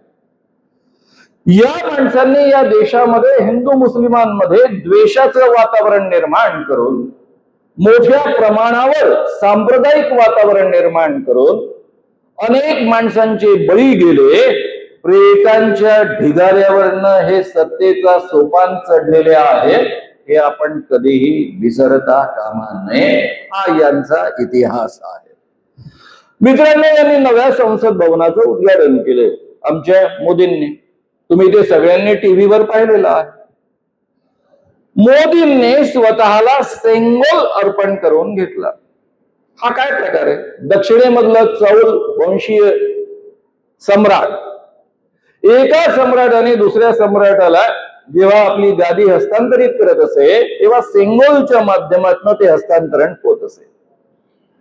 ज्यावेळेस आपल्या देशाला स्वातंत्र्य मिळालं त्यावेळेस दक्षिणेमधनं चेन्नईमधनं त्यावेळेस मद्रास काही ब्राह्मण लोक तो सेंगोल घेऊन आले. 16 किंवा 17 ऑगस्टची गोष्ट आहे. पंडित जवाहरलाल नेहरूंना तो सेंगोल त्यांनी दिला.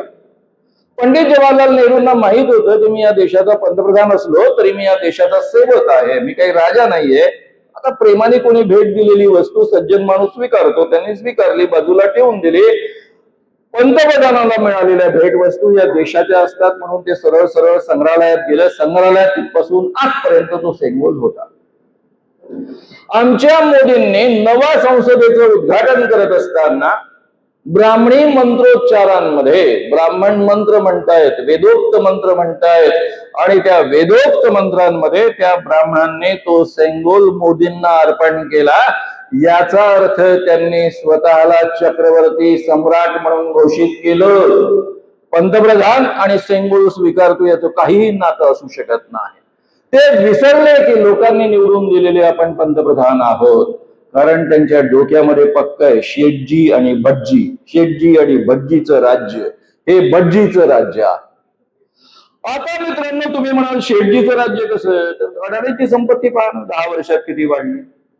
2013-14 मध्ये म्हणजे मोदी सत्तेवर येण्याच्या आधी अडाणीची संपत्ती होती 7.8 अब्ज डॉलर्स, म्हणजे 8 अब्ज डॉलर्स आपण समजूया. 8 वर्षात 1922 पर्यंत ही संपत्ती झाली 268 अब्ज डॉलर. 8 अब्ज डॉलरवरनं अवघ्या 8 वर्षांमध्ये 268 अब्ज डॉलरवर ही संपत्ती जाऊन पोहोचते. याचा अर्थ मित्रांनो किती मोठ्या प्रमाणावर ही वाढ आहे. जगाच्या इतिहासात एवढ्या वेगाने एखादाही भांडवलदार वाढलेला नाही. एका बाजूने या देशामध्ये एवढी विषमता निर्माण झाली की आज 80 कोटी लोकांना अन्नधान्य देऊन जगवावं लागतं आहे, कारण या देशामधल्या 50% लोकांकडे फक्त 3% देशातली संपत्ती आहे. 50% लोक, याचा अर्थ सरळ सरळ 70 कोटी लोक, त्यांच्याकडे केवळ 3% संपत्ती आहे. आणि या देशामधल्या 1% लोकांकडे या देशामधली 40% संपत्ती आहे. एवढ्या प्रचंड प्रमाणावर ही विषमता वाढलेली आहे.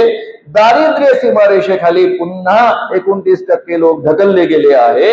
आज 68-70% लोक या देशामध्ये दारिद्र्य सीमारेषेखाली जगत आहेत. ही सगळी कृपा का आहे, कारण हे शेटजी भटजींचं राज्य आहे म्हणून ही कृपा आहे. आता मित्रांनो आपण पाहूया की आपल्या महाराष्ट्राची अवस्था काय आहे.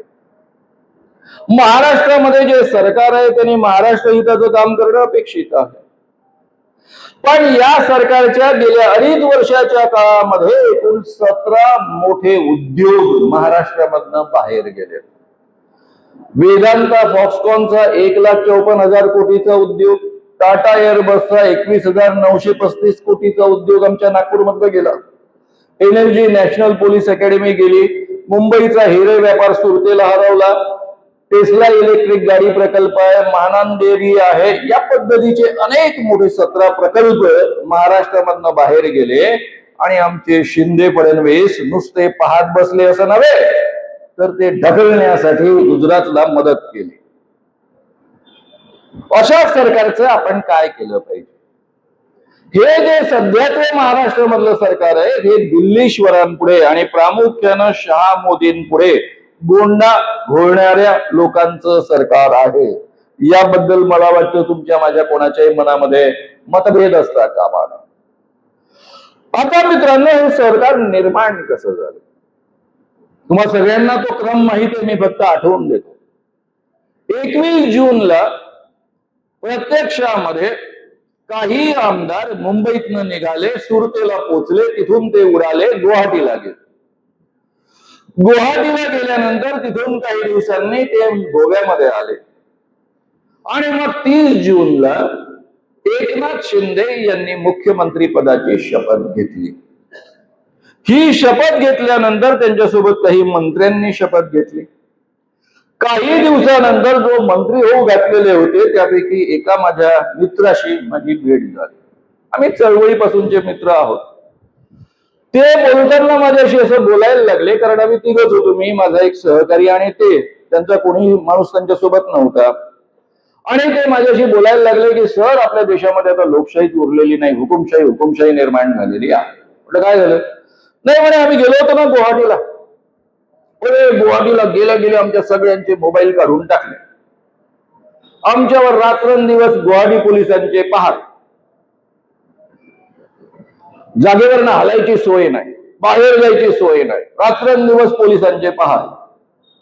आणि रोज आमच्याशी टेलिकॉन्फरन्सिंग वरनं दिल्लीचे लोक बोलायचे आणि आम्हाला सांगायचे आता आपलं सरकार निर्माण होणार आहे आणि हे सरकार पुढच्या निवडणुका येईपर्यंत म्हणजे जवळपास 2.5 वर्ष चालणार आहे.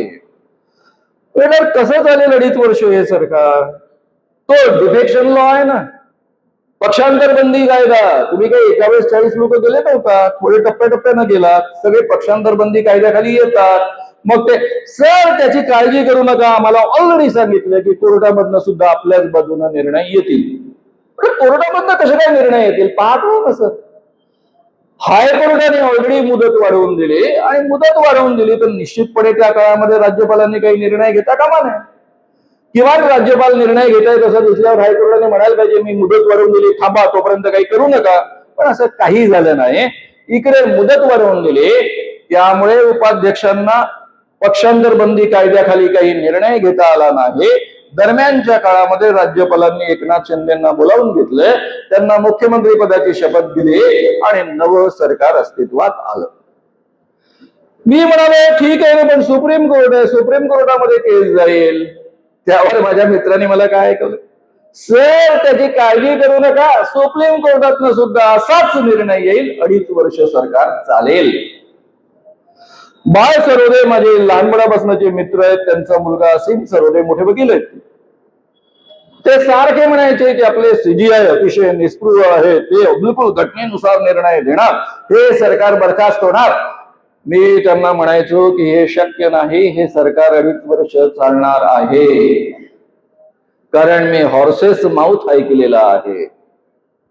आणि खरंच सुप्रीम कोर्टाचा निर्णय आला. सुप्रीम कोर्टाच्या निर्णयात काय आहे, राज्यपालांनी एकनाथ शिंदेना बोलावून मुख्यमंत्री पदाची शपथ दिली, हे असंवैधानिक आहे, इल्लीगल आहे. एकनाथ शिंदेनी जो प्रतोद नेमला तो इल्लीगल आहे, याचा अर्थ अध्यक्षांची निवड सुद्धा इल्लीगल आहे. म्हणजे हे अस्तित्वात आलेलं सरकार असंवैधानिक आहे, इल्लीगल आहे, पण सुरू आहे. हे सरकार का घालवलं नाही, त्यावर सीजीआय म्हणतात, आपले मुख्य न्यायमूर्ती म्हणतात की काय करू मी, उद्धव ठाकरेंनी राजीनामा दिला त्यामुळे मला काही करता येत नाही. अरे जर ऑल इल्लीगल सरकार आहे, असंवैधानिक सरकार आहे, तर ते बरखास्त करा, पुन्हा निवडणुका घ्या, महाराष्ट्राच्या जनतेला ठरवू द्या कोण योग्य आहे, कोण आपलं गद्दार आहे आणि कोण काय आहे. पण सरकार 2.5 वर्ष चालू आहे. या निकालाचं मी वर्णन कसं करतो माहितीये, operation 100% successful but patient died. Operation 100% यशस्वी झालेला आहे, पण पेशंट मात्र ऑपरेशन करता करताच मेलेला आहे. सीजीआयला स्वतःचं नाव इतिहासात बदनाम करायचं नाही म्हणून त्यांनी घटनेनुसार काही भागाचा निर्णय दिला, पण सरकार चालू राहील याची काळजी घेतली. त्याचं कारण मित्रांनो असं आहे की आपल्या देशामधली सगळीच न्यायालये प्रचंड दबावाखाली आहे. प्रशांत भूषण यांचा व्हिडिओ युट्यूबवर तुम्हाला ऐकायला मिळेल. त्यांनी जाहीररित्या सांगितलेलं आहे, ते सुप्रीम कोर्टाचे ज्येष्ठ वकील आहेत, की सगळ्याच्या सगळ्या हायकोर्टांमधल्या आणि सुप्रीम कोर्टांमधल्या न्यायमूर्तींचे डोझियर्स तयार आहेत, म्हणजे त्यांच्या फाईल्स रेडी आहेत. आणि ह्या ज्या फाईल्स रेडी आहेत त्यामुळे सगळे न्यायमूर्ती प्रचंड दबावाखाली आहेत, कारण त्यांनी इकडचं तिकडचं यांच्या म्हणण्यानुसार केलं नाही तर केव्हा जेलमध्ये ईडी खाली जावं लागेल याची गॅरंटी नाही. आता मित्रांनो, इलेक्शन कमिशन कसं वागलं याबद्दल बोलण्याची गरजच नाही, तुम्हाला सगळ्यांना माहित आहे. ज्यांनी पक्ष निर्माण केला ते शरद पवार. पक्ष त्यांचा नाही, आणखी कोणाचा, चिन्ह पण आणखी कोणाचं. उद्धव ठाकरेंचा पक्ष नाही, आणखी कोणाचा पक्ष, चिन्ह पण त्यांचं. हे जे इलेक्शन कमिशनचे निर्णय आहेत ते नेमके काय आहेत ते तुम्हाला सगळ्यांना माहित आहे, त्याबद्दल बोलण्याची गरज नाही. आपण जरा ईडीकडे लक्ष देऊया. आमचे पत्रकार मित्र संजय राऊत बीजेपी पुढे झुकले नाहीत, त्यांच्या दबावाला दबले नाहीत म्हणून सरळ त्यांना जेलमध्ये पाठवलं. कशासाठी जेलमध्ये पाठवलं, त्यांच्या एका नातेवाईकाने मित्राने 25 लाख रुपये चेकने त्यांना दिले त्यांना एक फ्लॅट विकत घ्यायचा होता, तो व्यवहार झाला. काही दिवसांनी, महिन्यांनी त्यांनी ते 25 लाख रुपये परत केले. चेकनी दिले, चेकनी परत केले. आता यामध्ये कोणता गैरव्यवहार आहे? पण त्यांना जेलमध्ये टाकलं. 100 दिवसानंतर न्यायमूर्ती म्हणाले की यात काहीच पुरावा नाही, कोणताच गैरव्यवहार नाही, तुम्ही ईडी खाली यांना आतमध्ये ठेवतात कसे, म्हणून त्यांना जमानत दिली. माझे दुसरे एक मित्र, त्यांचं नाव अनिल देशमुख, महाराष्ट्राचे गृहमंत्री होते. 14 महिन्यानंतर ते जेलमधनं सुटून आले. नागपूरच्या एका कार्यक्रमामध्ये आम्ही एकाच व्यासपीठावर होतो. त्यावेळेस मी त्यांचं जाहीररित्या अभिनंदन केलं की तुम्ही बीजेपीच्या दबावावर झुकला नाही, ईडीला घाबरला नाहीत, शरद पवारांना सोडलं नाही, राष्ट्रवादी सोबत राहिलात आणि जेलमध्ये 14 महिने राहिलात पण मुळीच दबला नाही. या तुमच्या मर्दपणाला माझा सलाम आहे. मी जाहीररित्या तो सलाम आहे. कारण जेल काय असतं मला माहित आहे. इमर्जन्सीमध्ये मी 10 महिने जेलमध्ये होतो आणि तुम्ही एवढी जोखीम पत्करली. पण त्यावेळेस मला वस्तुस्थिती माहीत नव्हती. मला एवढंच वाटलं की या माणसाने शरद पवारांना सोडलं नाही, राष्ट्रवादीला सोडलं नाही, दबावाला झुकले नाही. प्रत्यक्षामध्ये जे घडलं ते त्यांनी मला सांगितलं. ते महाराष्ट्राचे गृहमंत्री असताना त्यांच्याकडे देवेंद्र फडणवीसांचा एक माणूस आला. मोबाईलवर देवेंद्रजी त्यांच्याशी बोलले की मी तुमच्याकडे 4 ऍफिडेव्हिट पाठवलेले आहेत, ड्राफ्ट पाठवलेला आहे, त्याचा ऍफिडेव्हिट करून द्यायचंय, तुम्हाला सही करून द्यायची आहे. कारण तुमच्या विरोधामध्ये मुंबई पोलीस कमिशनरनी एक ऍफिडेव्हिट दिलेला आहे. त्या ऍफिडेव्हिट मध्ये ते म्हणतायत की अनिल देशमुखांनी दर महिन्याला इतके पैसे मला गोळा करायला सांगितलेले आहेत आणि त्या आधारावर तुमच्यावर ईडीची कारवाई होणार आहे आणि तुम्हाला जेलमध्ये जावं लागणार आहे. अनिल देशमुखांच्या मनामध्ये ते सगळं चित्र निर्माण झालं की आपण जर यांच्या म्हणण्यानुसार ऐकलं नाही तर आपल्याला जेलमध्ये जावं लागेल. इतके वर्ष आपण मंत्री राहिलो पण आपल्यावर कधी दाग लागला नाही, एक गैरव्यवहार आपल्यावर नाही, त्याचा आरोप नाही. असं असताना आपल्या नातेवाईकांमध्ये आपली काय प्रतिमा होईल वगैरे वगैरे, तरी पण त्यांनी नकार कळवला. हे 4 ऍफिडेव्हिट काय होते? पहिले ऍफिडेव्हिट होते त्यावेळेसचे मुख्यमंत्री उद्धवजी ठाकरे यांनी मातोश्रीवर अनिल देशमुखांना बोलावून घेतलं आणि सांगितलं की दर महिन्याला इतके पैसे गोळा करा. दुसरं ऍफिडेव्हिट होतं त्यांचे चिरंजीव आदित्य ठाकरे, जे कॅबिनेट मंत्री आहे, यांनी दिशा सॅलियन नावाच्या मुलीवर बलात्कार करण्याचा प्रयत्न केला आणि तिला ढकलून देऊन तिचा मर्डर केला. नव्या कायद्यानुसार एखाद्या मुलीवर बलात्काराचा प्रयत्न करणं इटसेल्फ बलात्कार केला असा त्याचा अर्थ होतो. म्हणजे दिशा सॅलियन नावाच्या मुलीवर आदित्य ठाकरेंनी बलात्कार केला आणि तिचा मर्डर केला असं ऍफिडेव्हिट लिहून द्या. आणि हे ऍफिडेव्हिट केव्हा लिहून मागितलेलं आहे?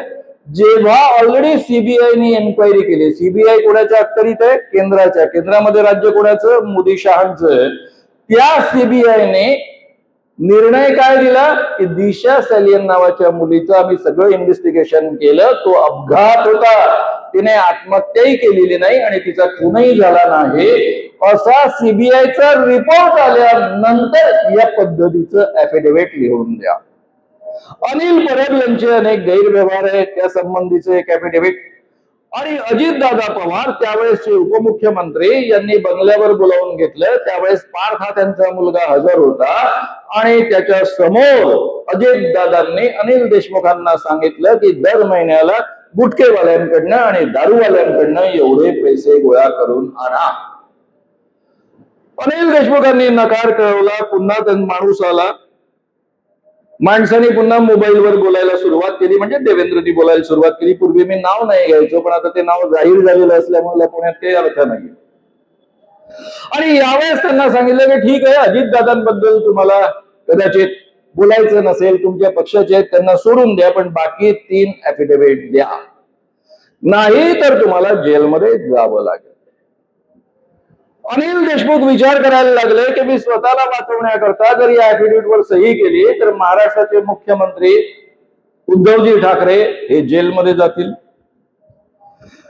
आदित्य ठाकरे अत्यंत घाणेरड्या आरोपाखाली एका मुलीवरचा बलात्कार आणि तिचा खून या आरोपाखाली जेलमध्ये जातील, अनिल परब जेलमध्ये जातील आणि मी स्वतःला वाचवण्याकरता इतर 3 निरपराध माणसांना जेलमध्ये पाठवायचं का?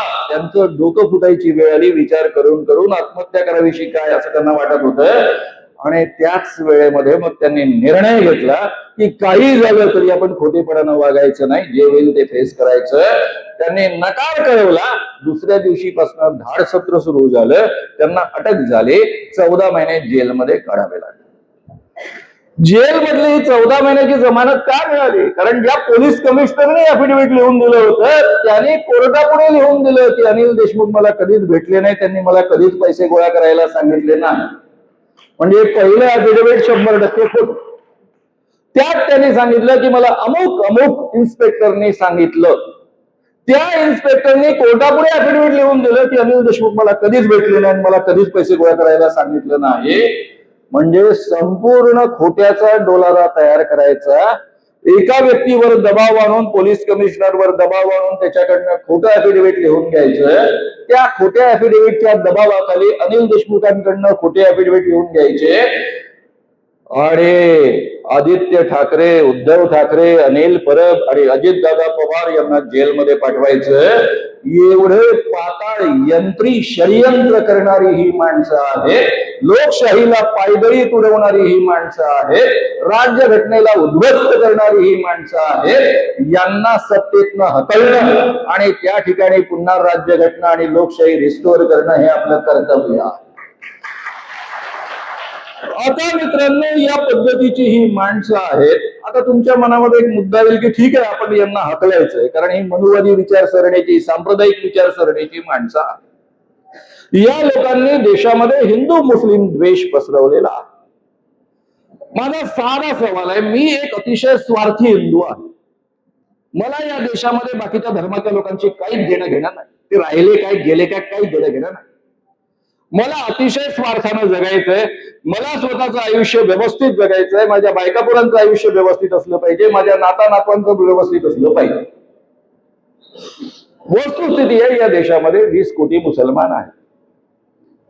आता मी काय करू शकतो? या 20 कोटी मुसलमानांना मारू शकतो का? नाही. देशामधनं हटवू शकतो का? कारण कोणत्याच देशामध्ये एवढी जागा नाही की ज्या देशामध्ये ते जाऊन राहू शकते. मग मला जर आनंदानं जगायचं आहे, मला जर माझ्या कुटुंबासोबत आनंदानं जगत असताना प्रगती करायची आहे, अतिशय शांतपणे जीवन व्यतीत करायचं आहे, चांगली नोकरी करायची आहे, उत्तम पोट भरायचं आहे, तर मग जवळ एकच पर्याय उरतो की या देशामध्ये जी जी माणसं आहेत त्यांच्यासोबत मी गुण्या गोविंदानं बंधुभावानं राहावं. त्याशिवाय मजजवळ दुसरा कोणताही तरुणोपाय नाही, उपाय नाही, दुसरा पर्याय नाही.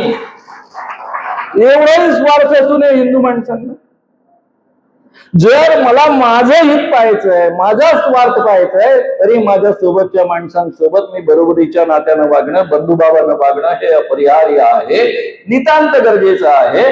तेव्हाच या देशामध्ये शांतता राहणार आहे, तेव्हाच या देशामध्ये विकास करण्यासारखं वातावरण राहणार आहे, माझी आणि माझ्या नातवांची प्रगती त्यातनं होणार आहे. आता मित्रांनो, एवढा जरी आपण विचार केला तरी एक गोष्ट आपल्या लक्षात येते. आता दुसरा मुद्दा विचारू. आपल्यापैकी अनेकांना वाटतं ते अतिरेकी असतात. अरे 10 अतिरेकी कसाब सारखे आले मुंबईमध्ये आमच्या, अख्खी मुंबई आमची उद्ध्वस्त करून टाकली. हेमंत करकरेंसारखी माणसं मारली गेली आहे ना वस्तुस्थिती. त्यांना 25 लोकांनी साथ दिली. जर 35 लोक या पद्धतीची एवढी उद्ध्वस्तता निर्माण करू शकतात, तर या देशामधल्या 20 कोटी मुसलमानांमध्ये 1% जर अतिरेकी असते तर आपल्या देशाचं काय झालं असतं? 1% म्हणजे 20 लाख.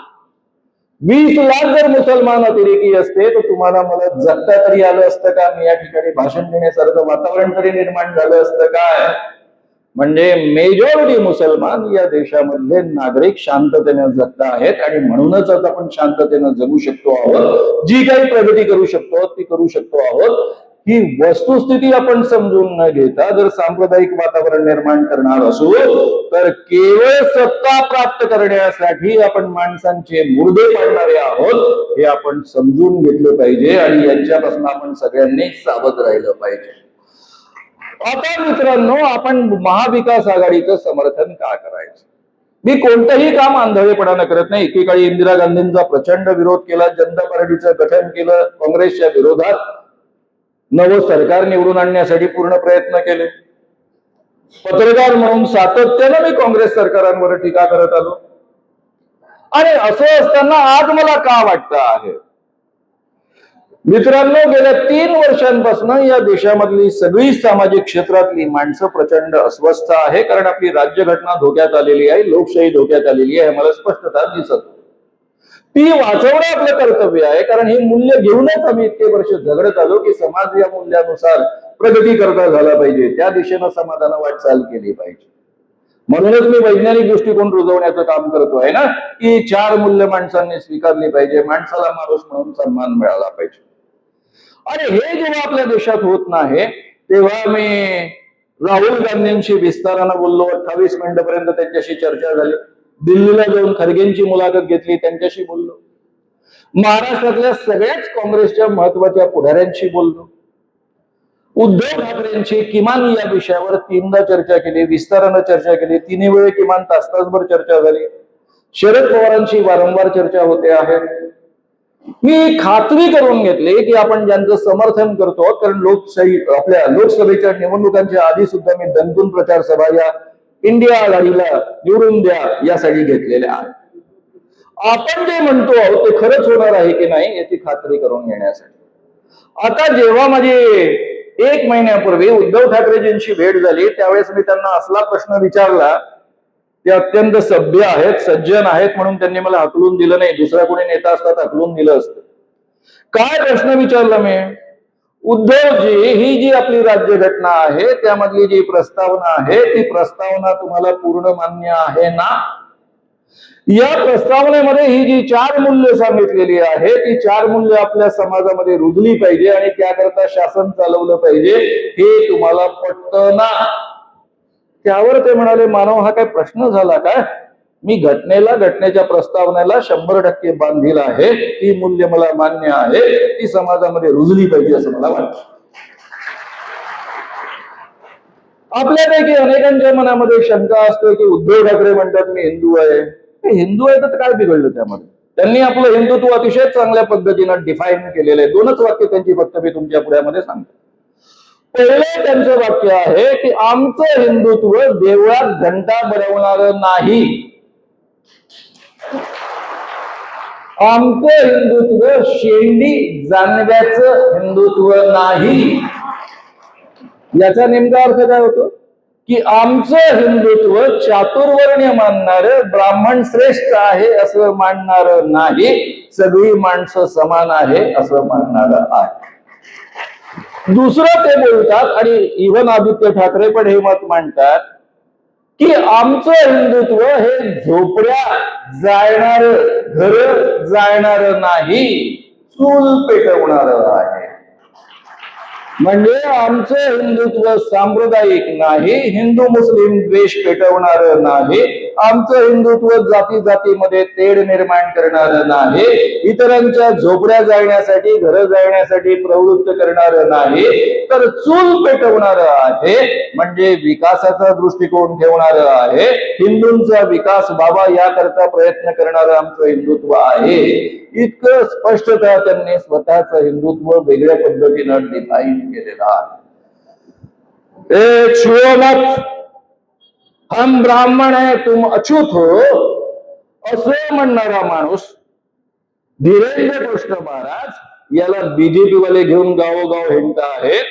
महाराष्ट्रातल्या केंद्रीय मंत्र्यांनी त्यांना औरंगाबादला घेऊन आले, गृहमंत्र्यांनी आणि उपमुख्यमंत्र्यांनी त्यांना नागपूरमध्ये घेऊन आले.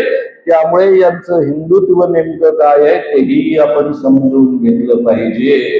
हे ब्राह्मणी श्रेष्ठत्व पुन्हा निर्माण करण्याचं आज बाळगणार हिंदुत्व आहे. मित्रांनो, मग आता प्रश्न असा आहे की हे तिघही लोक, म्हणजे शरद पवारांविषयी बोलण्याची गरजच नाहीये. मला वाटतं शरद पवारांच्या विचारांविषयी कोणाच्या मनात शंका असता कामा नये. असतील तर थोडी मी आठवण करून देतो. नामांतराचं मराठवाडा विद्यापीठाचं आंदोलन तुम्हा सगळ्यांना माहित आहे. अख्खा मराठवाडा दलित वर्सेस मराठा असा पेटलेला होता. शरद पवार मराठ्यांचे नेते मानले जातात आणि असे असताना त्यांनी त्या काळामध्ये डॉक्टर बाबासाहेब मराठवाडा विद्यापीठ असं नामांतर केलं. त्यांनी आपली वैचारिक प्रतिबद्धता सिद्ध केली, त्याचे परिणाम त्यांना भोगावे लागले, त्यांचं सरकार गेलं आणि मराठ्यांनी त्यांना दीर्घकाळ माफ केलं नाही. आणि त्यामुळे त्यांची वैचारिक प्रतिबद्धता याबद्दल आपल्या कोणाच्या मनामध्ये डाऊटच असता कामा नये. आणि स्वतः राहुल गांधी या राज्यघटनेमधल्या 4ही मूल्यांविषयी अतिशय आग्रही आहेत. हे तर मी अतिशय ठामपणे तुम्हाला सांगू शकतो, कारण त्यांच्याशी माझं बोलणंही झालेलं आहे आणि त्यांच्या व्याख्यानांवरून आपल्या लक्षात येत आहे.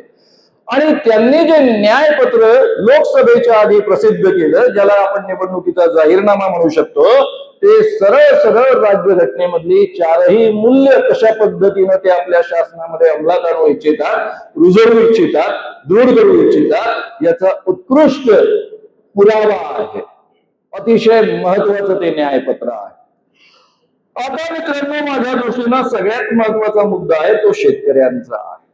शेती प्रश्नांचा माझा अतिशय उत्तम अभ्यास आहे. श्याम मानव नावाचं एक युट्यूब चॅनल आहे, त्यावर विस्तारानं मी या विषयासंबंधी मांडणी केली आहे. शक्य झालं तर अवश्य तुम्ही ते ऐका. शेतकऱ्यांना कर्जमाफी देऊन काहीच होणार नाही, खतांच्या किमती कमी करून काहीच होणार नाही, त्यांना बियाणं स्वस्तात देऊन काहीच होणार नाही, बीज स्वस्तात देऊन किंवा फुकट देऊन काहीच होणार नाही. शेतकऱ्यांचा प्रश्न सुटण्याचा एकच उत्तम मार्ग आहे, तो म्हणजे त्यांच्या उत्पादित मालाला स्वामीनाथन आयोगानुसार उत्पादन मूल्य नुसार MSP जाहीर करणं आणि या MSP चा कायदा करणं. राहुल गांधींनी हे अभिवचन जाहीररित्या दिलेल्या न्यायपत्रामध्ये ते नोंदवलेलं आहे आणि इंडिया आघाडीनं हे जाहीररित्या लोकसभेच्या निवडणुकीच्या आधीच मान्य केलेलं आहे की आम्ही स्वामीनाथन आयोगानुसार उत्पादन मूल्याचा MSP देऊ आणि या MSP चा कायदा करू. MSP चा कायदा करू याचा अर्थ त्यापेक्षा कमी किमतीत या देशामध्ये कुणाला काही विकता येणार नाही, विकत घेता येणार नाही, असा त्याचा अर्थ. याकरता हे सरकार बांधील आहे. बेरोजगारी आपल्या महाराष्ट्रामध्ये आणि देशामध्ये प्रचंड वाढलेली आहे. सरकारी नोकर भरती 40% जागा भरायच्या आहे. महाविकास आघाडीनं अभिवचन दिलेलं आहे की आम्ही सरकारी नोकऱ्या भरती करू, शिक्षक भरती करू, ग्रामीण रोजगार, छोटे मोठे उद्योग निर्माण करू. अशा खूप गोष्टी आहेत की ज्यामुळे आपण यांचं समर्थन केलं पाहिजे. आता मी दोनच मुद्द्यांबद्दल तुमच्या पुढ्यामध्ये बोलणार आहे. एक म्हणजे राहुल गांधींनी रिझर्वेशन थांबवायचं ठरवलं काय, आणि लाडकी बहीण योजना. लाडकी बहीण योजनेमध्ये आधीच महाराष्ट्र सरकारवर 8 लाख कोटींचं कर्ज झालेलं आहे. अनेकांचे पगार सध्या महाराष्ट्र सरकारला देता येत नाही आणि तरी दर महिन्याला 1,500 रुपये लाडक्या बहिणींच्या खात्यामध्ये टाकले जात आहेत. मग हे महाराष्ट्राचं नुकसान आहे का? आपल्या देशामध्ये मोदींनी 16 लाख कोटी रुपयांचं कर्ज माफ केलं भांडवलदारांचं. त्याच्यावरच व्याज मिळून हा आकडा होतो 30 लाख कोटींचा. हे 30 लाख कोटी तुमच्या माझ्या खिशातले गेलेले, आपण जे बँकांमध्ये डिपॉझिट ठेवलेले असतात त्यातून हे पैसे गेलेले आहेत आणि हे पैसे सरकारला भरून द्यावे लागणार आहेत. याचा अर्थ तुमच्या माझ्या खिशातनच घेऊन पुन्हा ते भरावे लागणार आहे. हे जे 30 लाख कोटी वाया गेले त्यातनं 1% सोडा, एक माणसाला रोजगार प्राप्त झालेला नाही. हे वाया गेलेले पैसे मोदींनी, कारण ते शेटजी भटजीचं राज्य असल्यामुळं शेटजींचं हित साधण्यासाठी, मित्रांचं हित साधण्यासाठी तुमच्या माझ्या खिशामधनं हे पैसे गायब केलेले आहेत. लाडकी बहीण योजनेबद्दल काय? उद्धवजी ठाकरेंपर्यंत जो मुद्दा मी पोहोचवला तो तुमच्यापर्यंत मी पोहोचवतो. मी त्यांना असं म्हणालो की हे पैसे वाया जात नाही. ठीक आहे, महाराष्ट्र सरकारवरचं यामुळे कर्ज वाढेल, पण ज्यावेळी अर्थव्यवस्थेमध्ये रोजगार क्षमता जवळपास शून्यावर आलेली असते, रोजगारच वाढत नाही, त्यावेळेस गुंतवणूक वाढवण्याकरता काही गोष्टींची काळजी लोक कल्याणकारी सरकारांना घ्यावी लागते. त्यामध्ये सगळ्यात उत्तम उपाय असतो खालच्या स्तरावरच्या सर्वसामान्य माणसांची क्रयशक्ती वाढव. या सर्वसामान्य माणसांची क्रयशक्ती वाढली की ते खरेदी करायला सुरुवात करतात, त्यातून छोटे मोठे रोजगार वाढतात, कारण त्यांची गरज निर्माण होते आणि हे छोटे मोठे रोजगार वाढत वाढत एक चक्रवाढ पद्धतीनं अर्थव्यवस्थेला त्यातनं गती मिळते, चालना मिळते. आज जे निकष आहेत लाडकी बहीण योजनेचे, त्यामध्ये 40% स्त्रिया अजूनही गृहिणी असतात, त्या कमाई करत नाही, मजुरी करत नाही. ज्या मजुरी करणाऱ्या स्त्रिया आहेत त्यांना कदाचित वाटेल की 6-7 दिवसांची आपली मजुरी म्हणजे हे 1,500 रुपये आहेत.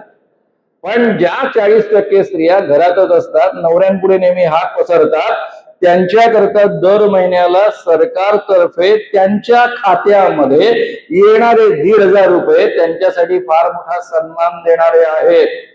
त्यामुळं हा सायकोलॉजिकल मुद्दा आपण विसरता कामा नये. या ज्या स्त्रिया आहेत त्या नोकरी करणाऱ्या असोत, चाहे नोकरी करणाऱ्या म्हणजे मजुरी करणाऱ्या असोत किंवा गृहिणी असोत, या स्त्रियांपैकी 99% स्त्रिया हा येणारा जो पैसा आहे 1,500 रुपये दर महिन्याला, वर्षाला 18,000 रुपये, हे काही दारूवर खर्च करणार नाही, जुगारावर खर्च करणार नाही.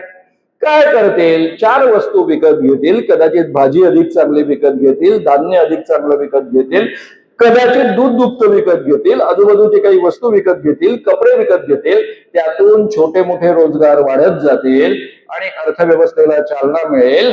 त्यामुळे लाडक्या बहीण योजनेच्या विरोधात महाविकास आघाडीचं समर्थन करणाऱ्या एकाही माणसानं बोलू नये. उलट आपण काय म्हटलं पाहिजे, कारण ऑलरेडी काँग्रेस सरकारांनी हे केलेलं आहे. कर्नाटक दर महिन्याला 2,000 रुपये लाडकी बहीण योजने, महालक्ष्मी त्यांनी नाव दिलेलं आहे, त्या योजनेअंतर्गत देत आहेत. तेलंगणामध्ये 2,500 देत आहेत. आता हरियाणामध्ये राहुल गांधींनी 2,000 जाहीर केलेले आहेत. महाराष्ट्रामध्ये जेव्हा मी पृथ्वीराज चव्हाणांशी बोललो, ते म्हणाले आम्ही 2,000 रुपये ठरवतो आहे. वडेट्टीवार जे आपले विरोधी पक्ष नेते आहेत त्यांनी ऑलरेडी 3,000 आम्ही द्यायचा विचार करतोय असं म्हटलेलं आहे. आणि त्यामुळे काँग्रेसचा हा मुद्दा नाहीये, मला वाटतं शिवसेनेचाही हा मुद्दा उरणार नाही आणि प्रत्यक्षामध्ये शरद पवारांचाही हा मुद्दा उरणार नाही. पुढच्या काळामध्ये महाविकास आघाडी हा निर्णय घेईल आणि कदाचित जास्त पैसे या बहिणींच्या खात्यामध्ये टाकण्याचं आश्वासन देतील. त्यामुळे आपण काय म्हटलं पाहिजे, आपण असं म्हटलं पाहिजे की तुमचे जे आत्ताचे उद्दाम भाऊ आहेत त्यांना हकला, नम्र भावांना तुम्ही सत्तेवर आणा. तुम्ही लाडक्या बहिणी आहात, त्या अधिक लाडक्या होणार आहात. तुम्हाला आता 1,500 मिळत आहेत, त्याच्याऐवजी 2,000 किमान मिळतील, त्याची बिलकुल काळजी करू नका. तुमची ही योजना बंद होणार नाही. उलट हे जे तुमचे उद्दाम भाऊ आहेत महेश शिंदे आमदारांसारखे, जे म्हणतात याद्या माझ्याकडे आहे, मतं आम्हाला दिली नाही तर याद्यांमधनं तुमची नावं काढून टाकू, असल्या उद्दाम भावांना हाकला. आमचे अमरावतीचे रवी राणा आमचे मित्र आहेत, ते जाहीररित्या आव्हान देतात, नव्हे धमकी देतात, पहा तुम्ही मतं नाही दिली तर तुम्हाला पैसे परत घेऊ. यांच्या जसं काही बापाचे पैसे आहेत. अरे सरकारचे पैसे, जनतेचे पैसे जनतेला दिले जात आहेत, तुम्ही कोण परत घेणार आहे? त्यामुळे या उद्दाम भावांना हाकला. दुसरा एक महत्वाचा मुद्दा आहे, तो सांगून मी या ठिकाणी आता थांबणार आहे. मित्रांनो, राहुल गांधींनी रिझर्वेशनला विरोध केला. राहुल गांधी अमेरिकेमध्ये जॉर्ज टाउन येथे विद्यार्थ्यांनी जे प्रश्न विचारले, एका विद्यार्थ्यांनी प्रश्न विचारला की भारतामधले रिझर्वेशन केव्हा संपणार आहेत. यावर उत्तर देताना राहुल गांधी काही बोलले. सुरुवातीला जेव्हा बीजेपी वाले जोरजोराने ओरडायला लागले तेव्हा मला वाटलं राहुल गांधींनी काहीतरी चूक केली असावी. अनेकदा राहुल गांधी यांचा अभ्यास खूप असल्यामुळं, इंग्रजी अतिशय चांगलं असल्यामुळं एखादं वाक्य ते अर्धवट वापरतात, समोरचा त्याचा अर्थ काढेल असं त्यांना वाटतं. असली काही चूक राहुल गांधींनी केली काय, आणि म्हणून मी त्यांचं वक्तव्य नीट ऐकलं. एवढंच नव्हे तर हिंदूमध्ये ते जसंच्या तसं छापून आलेलं त्याचं कात्रण बाजूला काढून ठेवलं. आमचे एक आमदार आहेत गायकवाड नावाचे, ते म्हणाले राहुल गांधींनी रिझर्वेशन थांबवतो, म्हटलं त्यांची जीभ छाटा. मला गायकवाडांबद्दल काहीच बोलायचं नाही, कारण त्यांना साधं इंग्रजीच कळणं शक्य नाही, तर राहुल गांधीचं कळणं शक्य. त्यामुळे त्यांना इंग्रजी कळू शकत नसल्यामुळं, त्यांच्या बौद्धिक क्षमतेच्या फार पलीकडची ती गोष्ट असल्यामुळं त्यांना माफ. दुसरे आमचे मित्र आहेत माझेच नागपूरचे चंद्रशेखर बावनकुळे, बीजेपीचे अध्यक्ष. आता अध्यक्ष आहे ते बीजेपीचे, बीजेपी सारख्या पार्टीचे महाराष्ट्राचे अध्यक्ष आहेत. थोडा तर विचार करायला पाहिजे.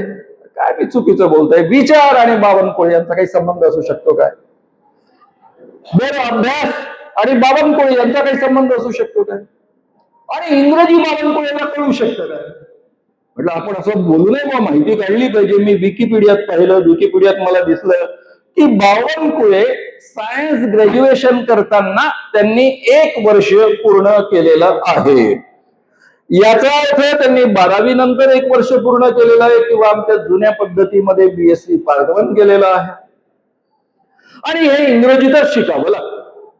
म्हणजे एवढे इंग्रजी तर ते शिकलेले आहेत, मग त्यांना इंग्रजी यावं. मग माझ्या मनात विचार आला, त्यांना चांगलं इंग्रजी येत असतं, त्यांनी BSc पर्यंत शिकले असते, MSc पर्यंत शिकले असते इंग्रजीत. त्यामुळे त्यांना राहुल गांधीचं अतिशय उत्तम इंग्रजी कळलं नाही, हे समजण्यासारखं आहे. म्हणून बावनकुळेंना सुद्धा बीजेपीचे अध्यक्ष असले तरी माफ. तिसरे आमचे मित्र आहेत, त्यांचं नाव आहे डॉक्टर अनिल बोंडे, माझे जुने मित्र आहेत. अमरावतीच्या डॉक्टरांचा ग्रुप माझ्या कामामध्ये सातत्यानं सहभागी होत आलेला. तरी मी विकिपीडियात चेक केलं तर फक्त मला MDच दिसलं. मी आमच्या डॉक्टर मित्रांना फोन केले, म्हटलं हे MD कसले आहेत, आयुर्वेदामधले आहेत का? नाही, आयुर्वेद कमी दर्जाचं असतं वगैरे नाही, पण इंग्रजी नसू शकतं चांगलं आयुर्वेदवाल्यांचं. माझ्या डॉक्टर मित्रांनी सांगितलं, काय शामराव तुम्हाला माहित आहे ना, त्यांनी आधी MBBS केलं नंतर MD केलं. म्हटलं MBBS इंग्रजीत शिकले? महाराष्ट्रात कुठे इंग्रजीत नसतं काय? सगळं इंग्रजीतच असतं ना. म्हणजे इंग्रजीत MBBS शिकले, इंग्रजीत MD शिकले, तरी त्यांना इंग्रजी कळत नाही. याचा अर्थ यांच्या डिग्र्यांबद्दल आपण शंका घेतली पाहिजे. तसंही यांचा रेकॉर्ड आहे यांच्या पक्षाचा. त्यांच्या पक्षाचे सर्वोच्च नेते त्यांच्या डिग्र्यांचा पत्ता नाही. त्यांच्या डिग्र्या घेताना त्यांचा एकही सहपाठी जगात अस्तित्वात नाही.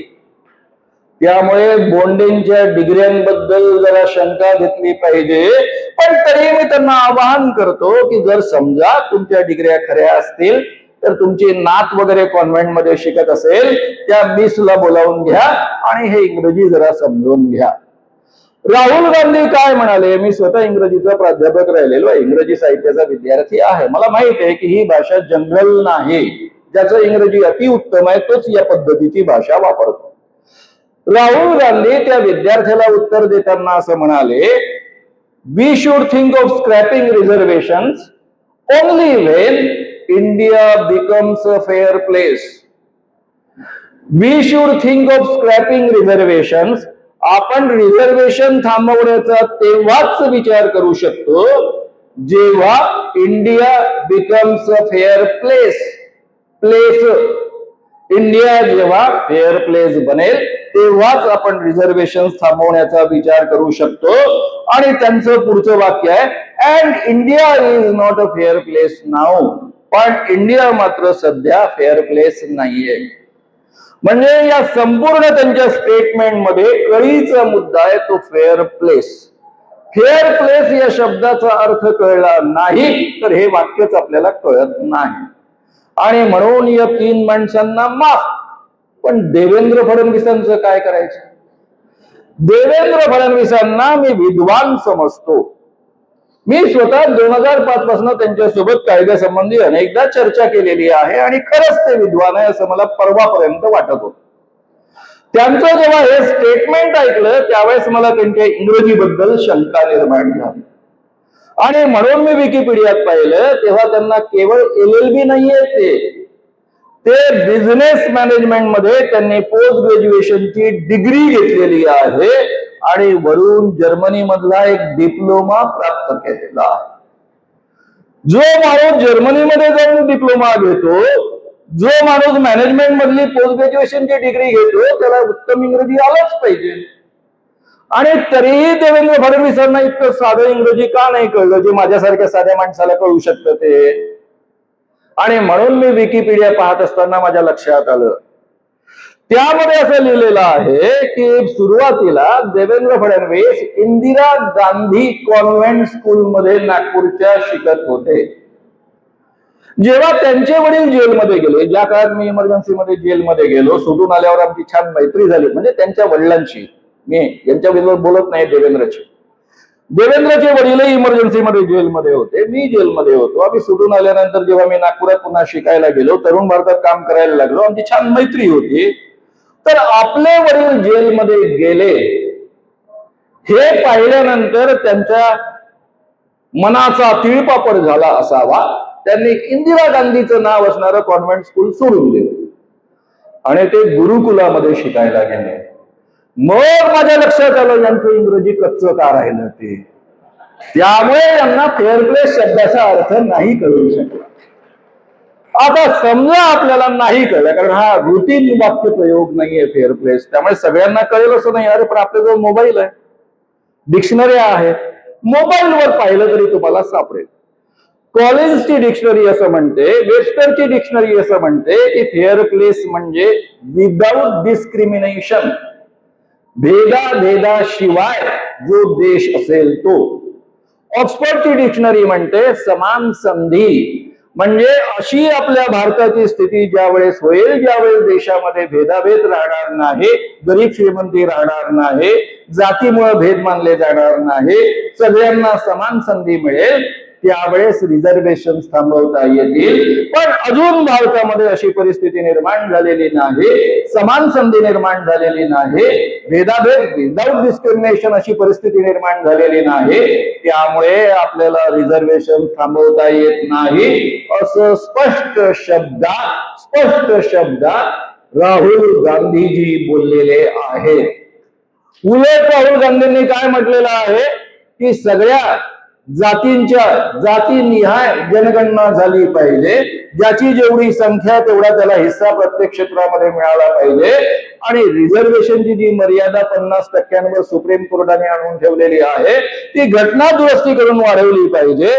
त्यांनी मोदींना आवाहन केलं की आम्ही तुम्हाला 100% पाठिंबा देतो, ही घटना दुरुस्ती करा आणि 70% आरक्षणची लिमिट वाढवा. आता हे सगळं कळल्यानंतर तरी देवेंद्र फडणवीसांनी काय केलं पाहिजे? त्यांना इंग्रजी कळत नाही म्हणून त्यांची जी मुलगी कॉन्व्हेंटमध्ये शिकत असावी तिच्या मिसला बोलावून घ्यावं, या वाक्यांचा अर्थ नीट समजून घ्यावा. तो कळल्यानंतर महाराष्ट्रातल्या आणि देशातल्या जनतेची आणि राहुल गांधींची जाहीर माफी मागावी. आणि हे जर तुम्ही केलं नाही तर तुम्ही अशा पार्टीचे आहात, झूठ बोलो, बार बार झूठ बोलो, बार बार झूठ बोलो, झूठ बोलो शिरोमणी तुम्ही आहात, असं आम्हाला जाहीर करावं लागेल. मित्रांनो, मी तुम्हाला एवढंच सांगेन की ही संपूर्ण सांप्रदायिक मनोवृत्तीची जी माणसं आहे, मनोवादी मनोवृत्तीची जी माणसं आहे, खुनशी माणसं आहे, प्रचंड भ्रष्ट आहे. मोदींच्या एका वाक्यावर मी एकेकाळी फार खुश होतो, ना खाऊंगा ना खाने दूंगा. आज आपल्याला परिस्थिती काय कळलेली आहे? मैं तो बहुत बहुत खाऊंगा, सारे दोस्तों को भी बहुत बहुत खिलाऊंगा, जो जो खाते हैं उनको साथ में लेकर उनको दोस्त बनाऊंगा, जो थोड़ा बहुत भी खाते और मेरे साथ नहीं आते उनको जेल भेजूंगा. अशा पद्धतीचं यांचं राज्य सुरू आहे. तर हे अत्यंत भ्रष्ट हुकुमशाहीच्या दिशेनं वाटचाल करणारं शेठजी भटजींचं सरकार आपल्याला घालवायचं आहे. आणि जे संविधान मानणारे आहेत, लोकशाही टिकवण्याचा आग्रह धरणारे आहे, शेतकऱ्यांना आणि जनतेला न्याय देण्याचं अभिवचन देणारे आहे, त्या महाविकास आघाडीला आपण निवडून आणूया, असं कळकळीचं आवाहन करून मी या ठिकाणी थांबतो आहे. धन्यवाद, धन्यवाद, धन्यवाद.